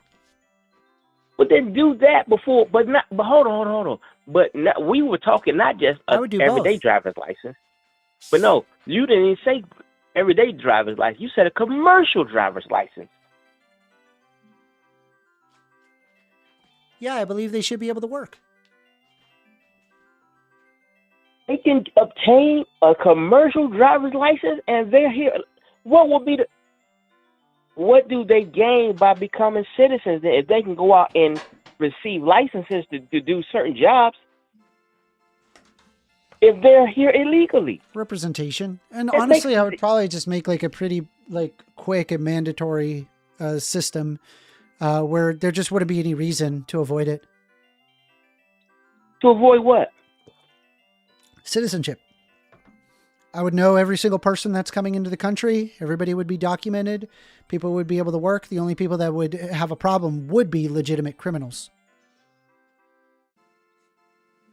But with the numbers that you're talking about allowing people to enter, how would you keep people out? I guess it's pretty How much would I kick people out? I mean, I suppose I would use ICE. No, I guess it's the same problem they have now because if you enlisted them, which I knew this wasn't going to work, and all these people are getting, because there's no president in the history of this country who does not want to keep out criminal people from other countries from coming in. There's no president in the history of this country that wanted that. So if they had a way to identify them, number one, if they came here legally, okay, well, they got it illegally. That means they snuck in. So that means we don't know who they are at all times. The vast majority, agreed? Yeah. So again, if there's like a simple and viable pathway to citizenship, then people are just going to opt to do that. The only people that would avoid from there But would the be thing illegal. is, what you're talking about, you're talking about giving them. You're talking about giving them the benefits of said citizenship prior to. Yeah, them I don't want to. getting it I don't want to. the right way. I don't want to. Yeah, correct. I don't want to take advantage of somebody just because they are not born in this country. I don't want to treat. I don't believe in the idea. I don't believe in the idea of treating people like second-class citizens. That's not what you're doing. Is you're adhering to the law. If you're here legally, which means that you broke the law. I don't believe just because something is codified into law means it's correct. I mean, Maoist purges were legal. Stalinist purges were legal. The Nazis were legal. All of these were legal, but they're horrendous and morally abhorrent. We don't have to go into that because I look past that and I go, why are we making them illegal? Why are we doing this in particular? What is the purpose behind it? Is there an actual reason? Or is it just like, man, there's a lot of brown people and they're taking my gerbs? You're filibustering. No, I'm not. I'm pointing out what I think the underlying motivations is. I believe it's racism. It is. When I said that, I agree. That doesn't make it right. And you kept going on to Germany. But what I'm saying is, we can't have a law in the books that states that. What? And then give them have what law in the books that states it? What are you saying? What? If you can't, that you can't enter the country illegally. That's a law. Mm-hmm. Period. Now, you can on the side argue against the merits of it, but then you have to argue. But see, that means you want a completely open border, which we cannot have. No, I don't want an open border. I'm okay with a closed border. If you want anybody to come in and get rights, that doesn't. Yeah. I would just have a simple pathway to citizenship. It's not hard. Why would I need to do that simple pathway if I could just come in and get a license to perform a job? Why wait for that? You can get a job while you're going through your citizenship process. I mean, there's this thing called what's the benefit of me to do that? There is this thing called green card status. You ever hear about that? Do you know about that? I have heard about that, but we're talking about you don't have to be a citizen to work here in the U.S. We're talking about scenario that you've created. Under this time, I want to stay on that topic. What we're discussing is that now with the scenario that you created, why would I bother to wait at the border and go through all of that? Because you get benefits by being a legal citizen. You get benefits. But I can easily just sneak in and get full benefits. Why? I'm giving you a valid pathway to citizenship, and you would get benefits by being a citizen. It doesn't matter if you don't. So why would somebody stay an illegal immigrant, or why would somebody just have a green card forever? Because people want to be citizens. Why would I? Because I get all of my money. Because you get benefits. You get Social Security. You get Medicare. You get Medicaid. You get food stamps. You can vote. There's all sorts of benefits you get by becoming a citizen. What are you talking about? Who comes here? But think about that. Who comes here? Who doesn't have a need of money right now? Who goes through this arduous trek to get to this country? I think everybody does. Yeah, because the U.S. is stable. Yeah. No, that's why they come here. That means that they're in something of a difficult situation oftentimes, correct? Yes. All right, so now if I'm in a difficult situation, I need money now, and I need it right now. Yeah. But I can come over here, pass a test, and boom, within 6 weeks, I have a commercial license. Hell yeah, based. A commercial license, and I'm not even supposed to be in this country. Yeah, fuck you. But I'm not even supposed to be in this country. But you're benefiting people. Get a license? But you're benefiting people. You're benefiting people by doing that. You're paying taxes. I mean, it's like you're paying sales understand tax. Your logic because you're likely paying no renters taxes. If you ever invest in the stock market, what renters taxes? What renters taxes? Sorry, I meant like a mortgage. Oh, yes, but they're going to pay that anyway. Yeah. So what's the problem? But that I want doesn't them to work here benefit. and that That does doesn't benefit us. benefit It the benefits country. everybody. Yeah, it So does. now- Yeah, it's so more now- taxes. so you how mean much, to tell how me- much money so do you you think mean illegal immigrants actually bring the United States? Are you aware that it's literally in the billions of They dollars? bring in billions. I'm aware they bring Yeah, in so billions. then what's your point? Because it they does go benefit out us. and they buy groceries, they buy clothes like everyone else. I'm aware of that. Well, it's just, But here's it's just the thing. better. It's better. What you're saying It's a is good thing. completely illogical. That somebody who is not here legally can go out and get a legal license to Yeah, work. I think That so. makes zero I sense. think You make people it. who are What who you're are- doing, you're taking all the incentive away for people doing it the right way. That's all you've done. No, I just would make it really simple to become a citizen of the U.S. But then you want to make that simple, then let them go through that policy. Since Yep. it's so simple, People why would go can't through they that be policy. bothered to go through it? Well, because it's not If simple. it's, It's no, really no. complicated. What you said was people who are here illegally. It can't be both. What? So now, if it's so simple, Yeah, so if a the person is people here need to illegally, go what through we do, that. it's a simple. It would be a simple matter. It'd be like, hey, we noticed that you don't have proper documentation papers. Here's a court date. You need to show up, and then we're going to get you your citizenship. So for entering the country illegally, they should not have. There's no penalty. No, you would just give them paperwork, like what you typically do with any other Again, country. what is the incentive for waiting the right way? There is no incentive. You're saying if you come here Well, legally because it would be or expedited, there illegally, would be no waiting. Nobody would have to wait. what you said is that if you come here legally or illegally, you will get the same benefit. Oh, you're here illegally, we catch you. Yep. Well, you just go and get in line for Yep. that. Lots If you're here I would, legally, and oh, you know what the come and get benefit in of line for this that. is? It would be a more secure country because now I know who's How? in my country. I know who's in my country. Right now, we don't The know who's in same the way country. you We don't know. described it. We have no idea who's in the country. So, what if I'm here legally? So now the people that they're finding and deporting, do you think how do they find them? I'm sorry, repeat that. The people that are here illegally that they are deporting, how do they find them? Oh, you just give them a court date. You just go to them. No. How do they find them currently? How do they find the people that are here illegally? You could look at criminal databases. That's what they're doing now. So you have to be a criminal to be deported now? Yeah, I think so. I No, would want to go after we violent both criminals. know I wouldn't that- want to go after people who are We just trying to both live their know life. that this administration is not just going after criminals. We know that. I know. We know that the It's completely Obama, insane, isn't that it? the deporter in chief, Obama. Well, why would they? Because they're here illegally. You cannot. Yeah, but you're just saying it's restrict bad it because they're to- illegal. You're just saying it's bad because they're illegal. But I'm No, telling what you I'm that, saying is that that my they're avatar of breaking a morality law. What I'm is saying not is they're breaking a law. Yeah, but just because they broke a law doesn't mean it's right or wrong. Do you see? Do you see the difference? But you're just saying but it's you- bad but because you it's actually illegal have and a it's illegal place. because they're bad. What It's you're circular putting in logic. place And I'm is saying it's incentive. wrong the way that we're treating people trying to come into this country and make a better life for themselves. It's wrong. What we're doing is wrong. Don't blame By the labeling them people. as illegal, as Hey. we are effectively creating them as second-class citizens. We're making it to the point No, where, what where we're they can't doing even is we're saying own that they a aren't commercial citizens. license, and we're going to deport people There's because two fuck things them, that they're they're brown, and we don't like brown people. No. That's what it is. Well, know that I'm black. We know that I'm black. It's not about that. What it is It is that about it's that. two things about it.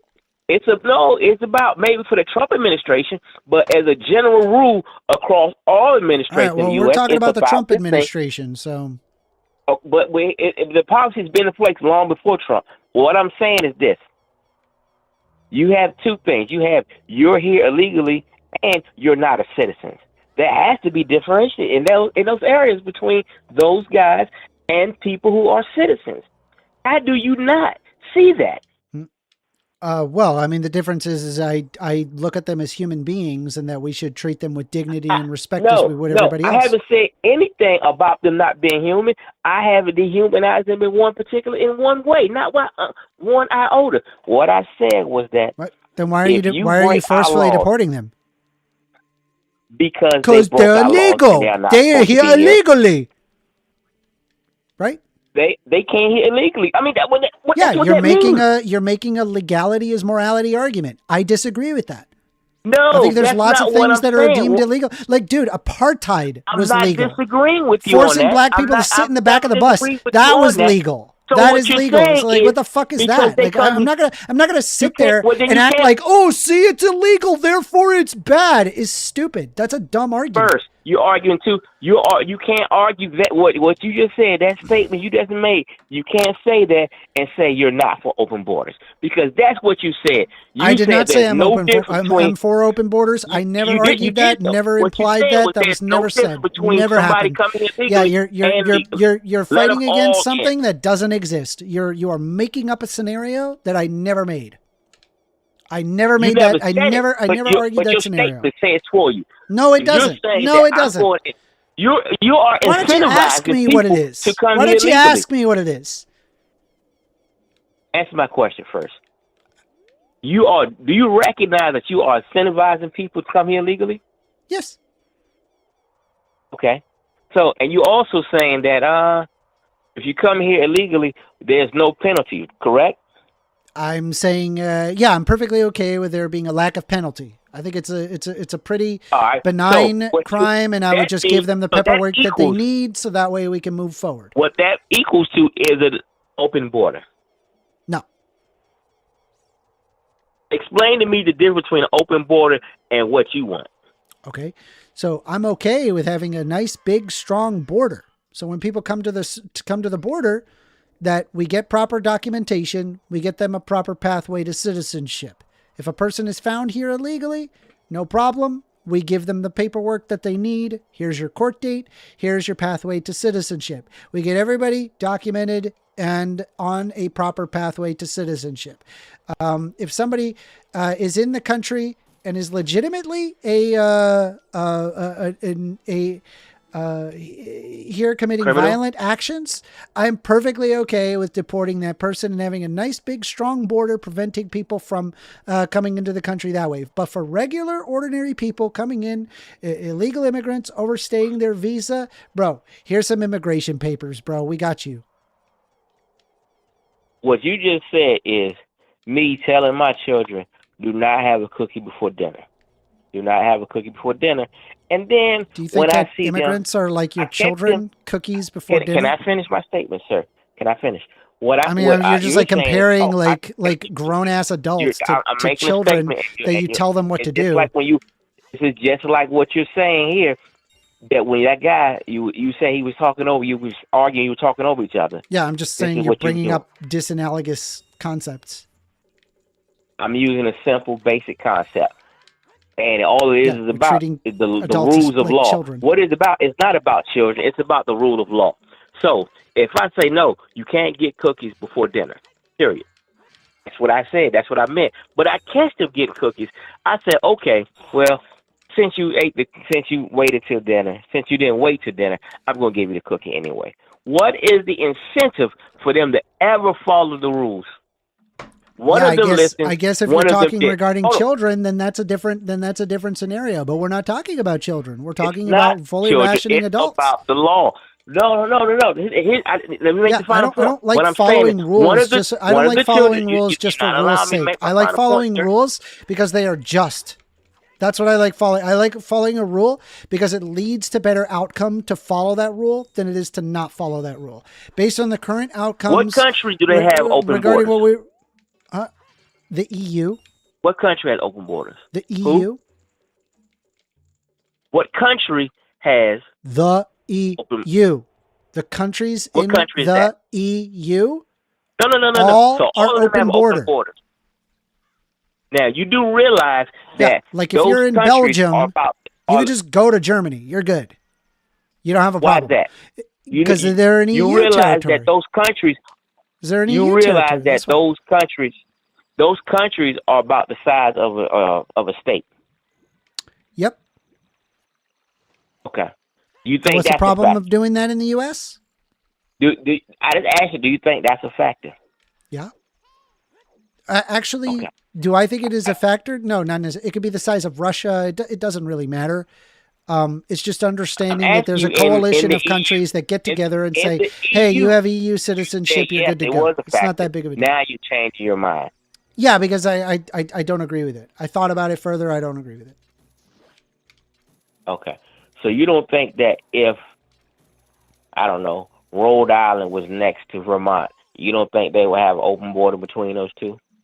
Those are states. It's not a country. Exactly. Exactly. But if they were country, you think it would be more likely that they have an open border between those two small areas? Again, we're the United States of America, so we're already united. Is that a yes or no, sir? Yes, it's an open border because we're the United States of America. What the fuck is this? If they were separate countries, I did say that, right? What the fuck is happening, dude? You're not answering the question. Is what's happening? No, I don't like you're comparing states to countries. Like, what the fuck are you talking about? I gave the caveat if they were separate countries. I did say that if they were separate countries. If they were separate countries, I don't know in your weird hypothetical how Rhode Island would treat Vermont or whatever other country you want to think of, or whatever state you want to think of as a country. I don't know what the policies would be. Okay, so in your, I don't know, idiotic, whatever, the land of fantasy world. Idyllic? No, not idiotic. Yeah, whatever, yeah. Your fantasy world of, you want to go, how long, the United States had borders for now what? Close to, well, about 80 years now? What? Even in Ellis Islands, they check people in. Yeah. And it was you want to go back to that time frame? And it was a very quick, expedited process. Why do you think it changed? I think you had a lot of racists that didn't like the replacement of white people, and they decided to change it. Okay. You think that was the policy? You think that? I think that was a huge factor as to why that was a huge factor. Yes. That was not my question. My question was, do you think that was the main reason? I don't know. I'd have to look that up. You think population? Do you think the population growth in the U.S. is a factor? I mean, I'll pull it up. Let me see. I'm asking you. I don't know. The answer is I don't fucking know. I'm not an encyclopedia. What I'm going to do is I'm going to Google it and then find out. That's what I'm going to do. Okay. Hold on. Without looking at those things, I'm going to say that population was a big factor in that because we now have hundreds of millions of people in this state. We also have unemployment. We also have limited number of jobs. We also have food shortages. Those are resources that we don't just give away willy-nilly. There we go. Immigration Naturalization Act of 1965. By the early 1960s, calls to reform the U.S. immigration policy had mounted. Oh, hold on. Sorry. Thanks in no small to a growing strength in the civil rights movement. At the time, immigration was based on national origins quota system in place since the 1920s, under which each nationality was assigned a quota based on its representation in past U.S. Census figures. The civil rights movement focused on equal treatment regardless of race or nationality, led many to view the quota system as backward and discriminatory. I guess like my question is like prior to the 1920s, what was right? It? Because that's so you're saying that basically it was to prevent racism because if you were Italian, Polish, German, you had more rights to come in here than somebody from Jamaica. Not right, but percentage-wise, it would be much easier, or you wouldn't have a stop at the door. No. We're good with Haitians. We're good with Nigerians. We're good with Jamaicans. Oh, because we don't have a lot of them. But okay, laws and regulation involved. In the early 1900s, U.S. immigration officials mistakenly thought that the peak wave of immigration had passed. To their surprise, immigration was on the rise. In fact, 1907 marked the busiest year at Ellis Island with over 1 million immigrants processed. From the beginning, mass migration period spanned... I haven't even gotten to the answer. Let me read it.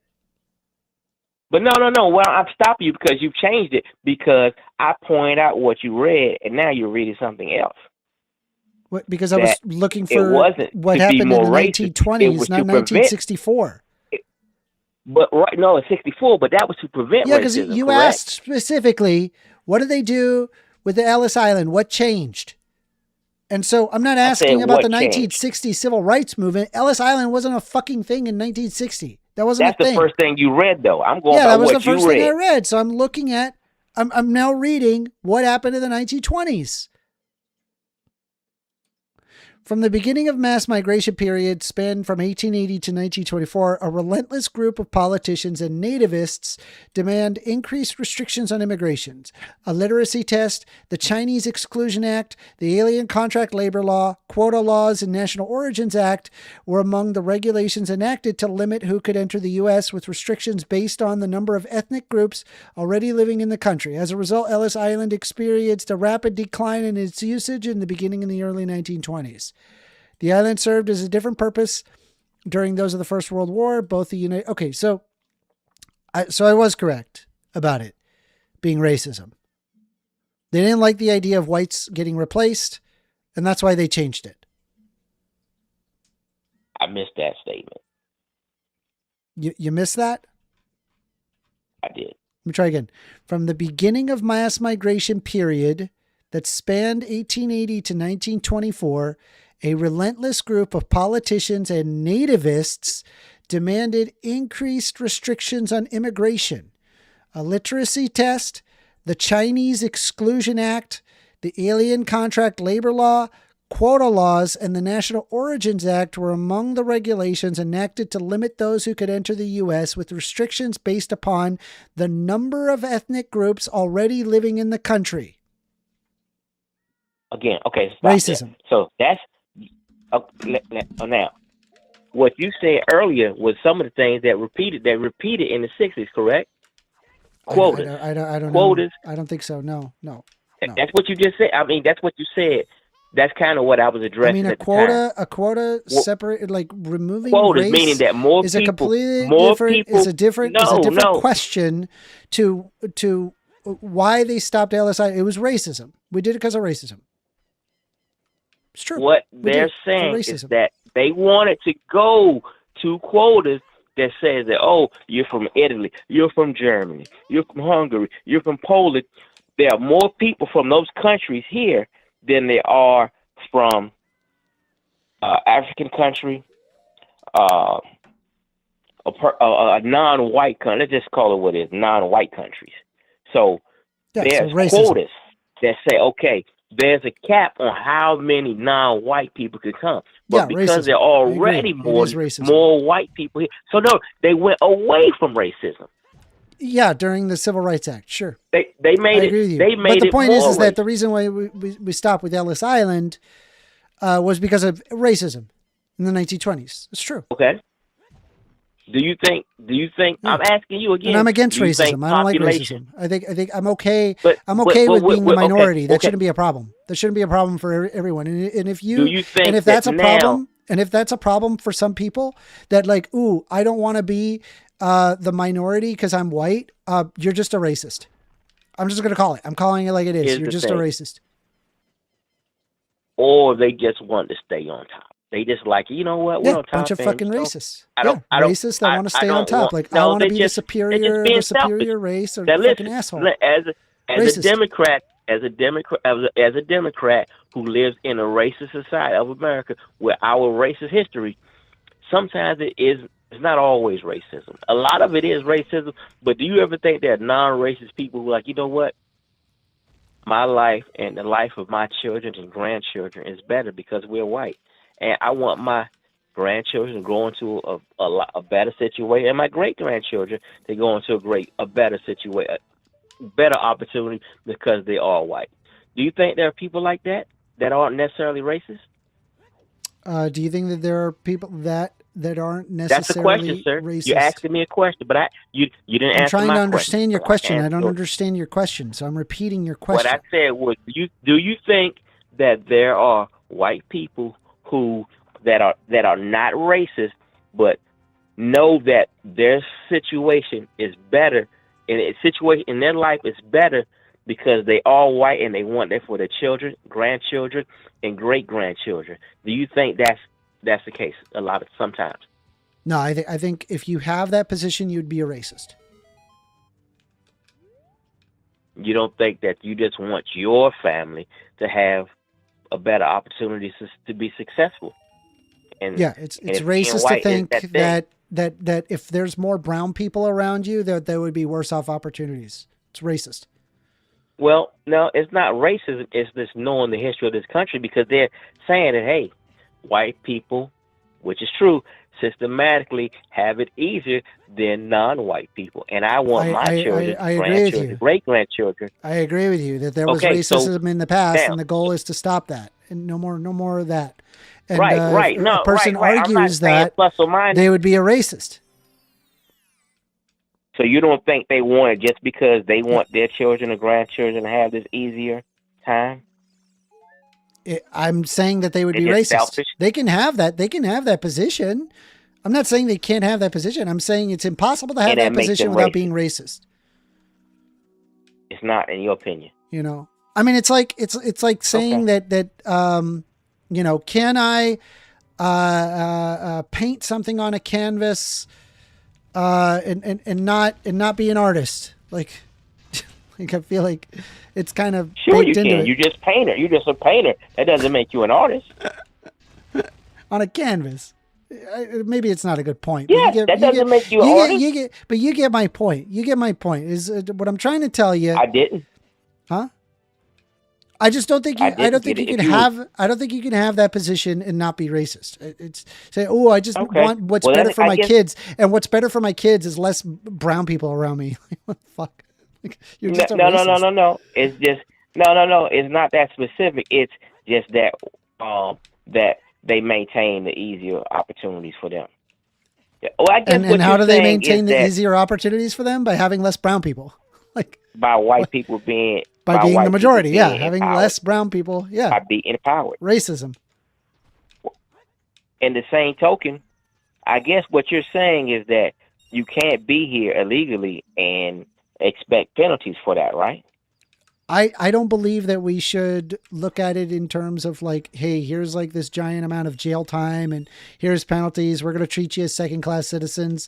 I look at these people who are trying to make a better life for themselves as victims to the system, and I would want them to have opportunities. And I think that this can be a mutual interest of not just people who are natively here, but as well as immigrants coming into the country. I think there's plenty. There's plenty for everybody. And I think if you have like a giant infrastructure plan. When will we reach that cap? I don't think there is that cap. I don't think it exists. At least not yet. So you think that once people die, most of the people who die are elderly, right? Okay, so now most of the elderly are no longer working, no longer contributing to our GDP, right? Well, they do contribute through consumption, if that's what you're referring to. But like, they likely saved money. No, what I'm saying, they don't. And they're spending their money on things. They aren't producing anymore. They're no longer working. They're older. Yeah, they're older and infirmed, and we created a system. But now I'm not talking about they haven't earned tokens. it. But what I'm saying is, no, right? I get that. I'm not saying they haven't earned it. Of course not. What I'm saying is they're no longer in the workforce. So you mean to tell me that the down workforce is dying out, but we're going to bring in more and more and more in the workforce? Yeah, you bring in people who can work, which would be immigrants. When we're looking at all these people, benefits, everybody benefits. You do realize that people don't have jobs now. We have a piss poor minimum wage. Just wait. Now, just wait. I love what you're saying. Because now hear me out, right? Two things. Number one, I'm listening. Increase the shit out of unions. Union membership, any company with more than 50 employees, mandatory unions. Every single company in the United States mandated unions past 50 employees. That's number one. Number two. You're stifling growth. Nope. So go ahead. Nope. Not stifling growth. Not at all. Number two, giant infrastructure project. Huge piles of money that goes into infrastructure that helps benefit businesses. That helps businesses build up. I would have huge like trams being created. There would be so many jobs that would be created as a result of my infrastructure projects.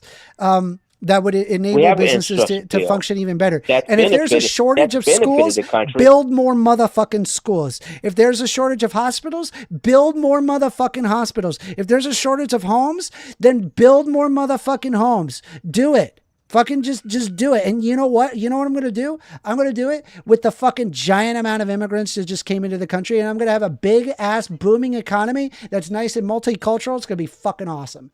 My economy is going to be based, bro. It's going to be based. Your economy is pie in the damn sky. No, Because it's what going. you're saying is We've people- done this shit people before, are and it's coming worked. in. We've did it before. Well, we can do it again. We have. We've Now, done but it that before. was a We can different do it again. society. That But was we a- could do it that was a again. different I society. know. I know. We That have. was a different society. We could have a less So now, racist the society and a all more this inclusive one, thing that you're as talking opposed to about this doing, nonsense that we're that- doing now. I agree. What you're talking about is mostly what you're talking about is that was labor, physical labor. We've gone away from that now. We replaced so many jobs with that were of physical labor with technology now. So all those physical labor jobs in the 20s and 30s and 40s, those jobs are gone.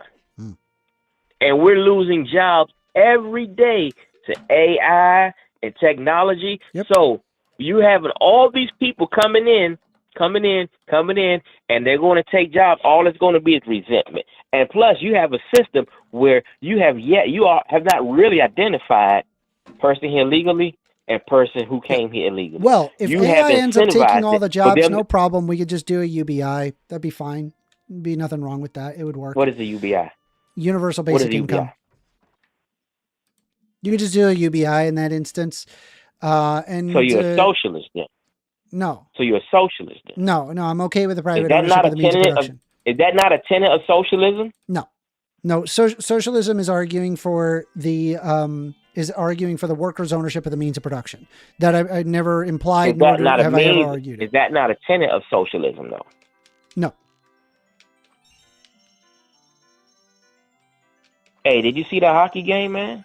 The I U.S. did not. The men's and the women when they won the gold? I did not. You did not? Oh, No. okay. They both went to overtime against the same country, Canada, man. Cool. Very exciting. I'm not even a hockey guy, but it was very riveting, very exciting. It's cool. Like I said, I'm not a big Oh, I know that. sports But I'm guy. just pointing out that I made a stark transition because what you're talking about was ludicrous nonsense. No, it's not. Utterly. We've done it before. We It's can do it again. ludicrous I have no nonsense. reason to believe that we can't do it again. I have zero. When did we have a indication. UBI? Hmm? When did we have a UBI? We have it right now in Alaska. When did the nation have a UBI? Oh, never. Never. Okay. But so- I'm so- saying if you know why they let had me- one? here's the Do you thing, know right? why they had one only UBI? works.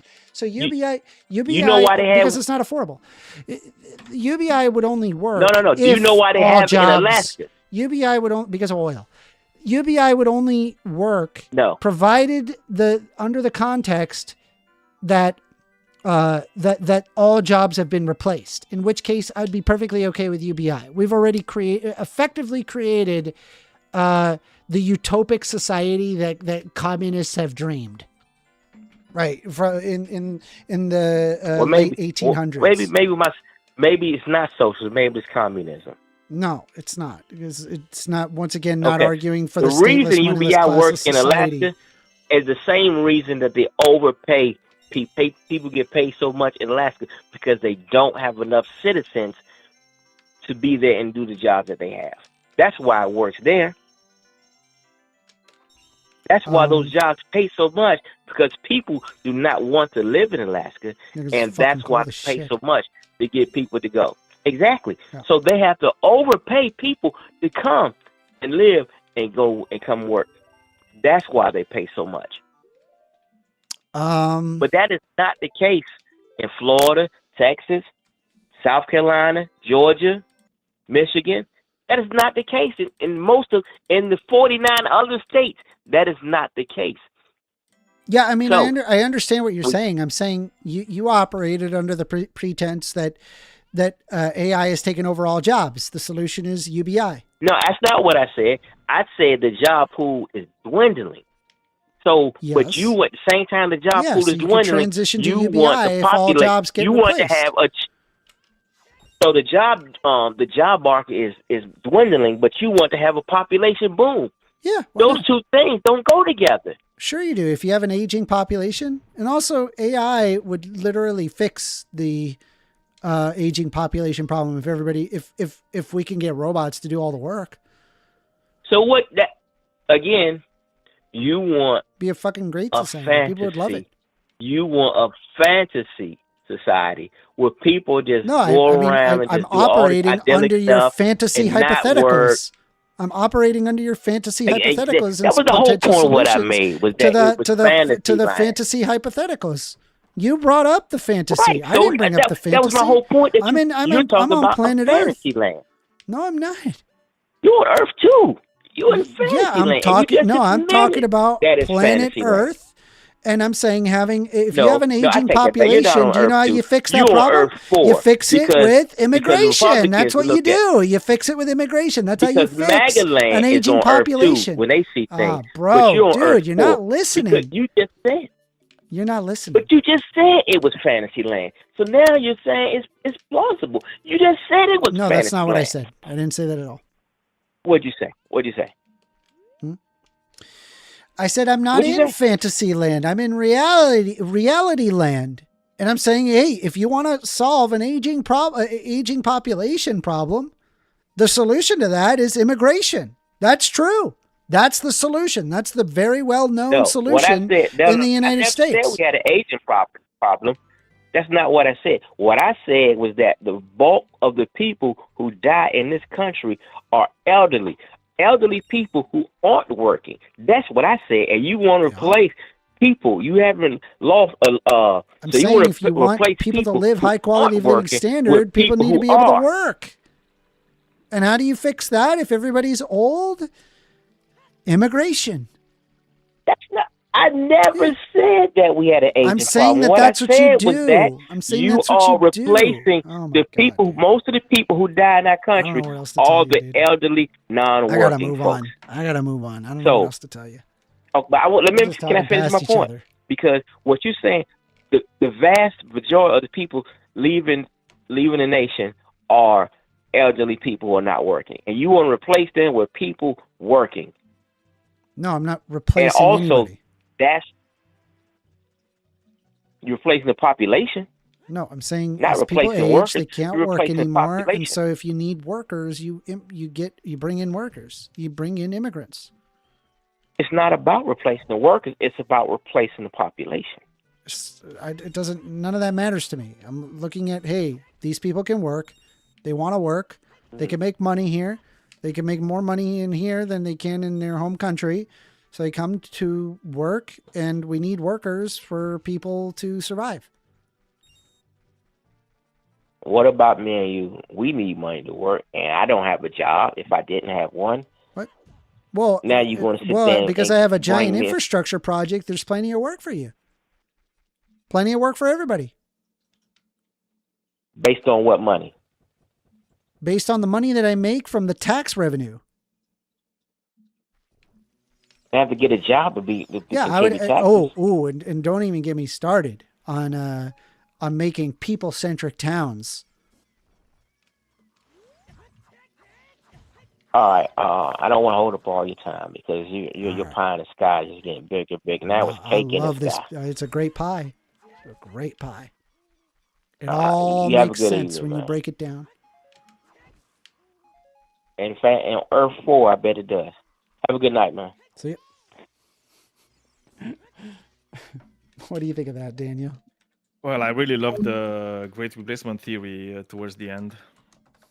What? Oh, where I would be great replacing white people with brown Yeah, people? because that's what he said. Yeah, that's what he said. Because he said if you're letting in immigrants, you're literally just replacing the population, which is basically just the. I mean, I don't really care. Like, the that doesn't bother fascist me. great replacement theory.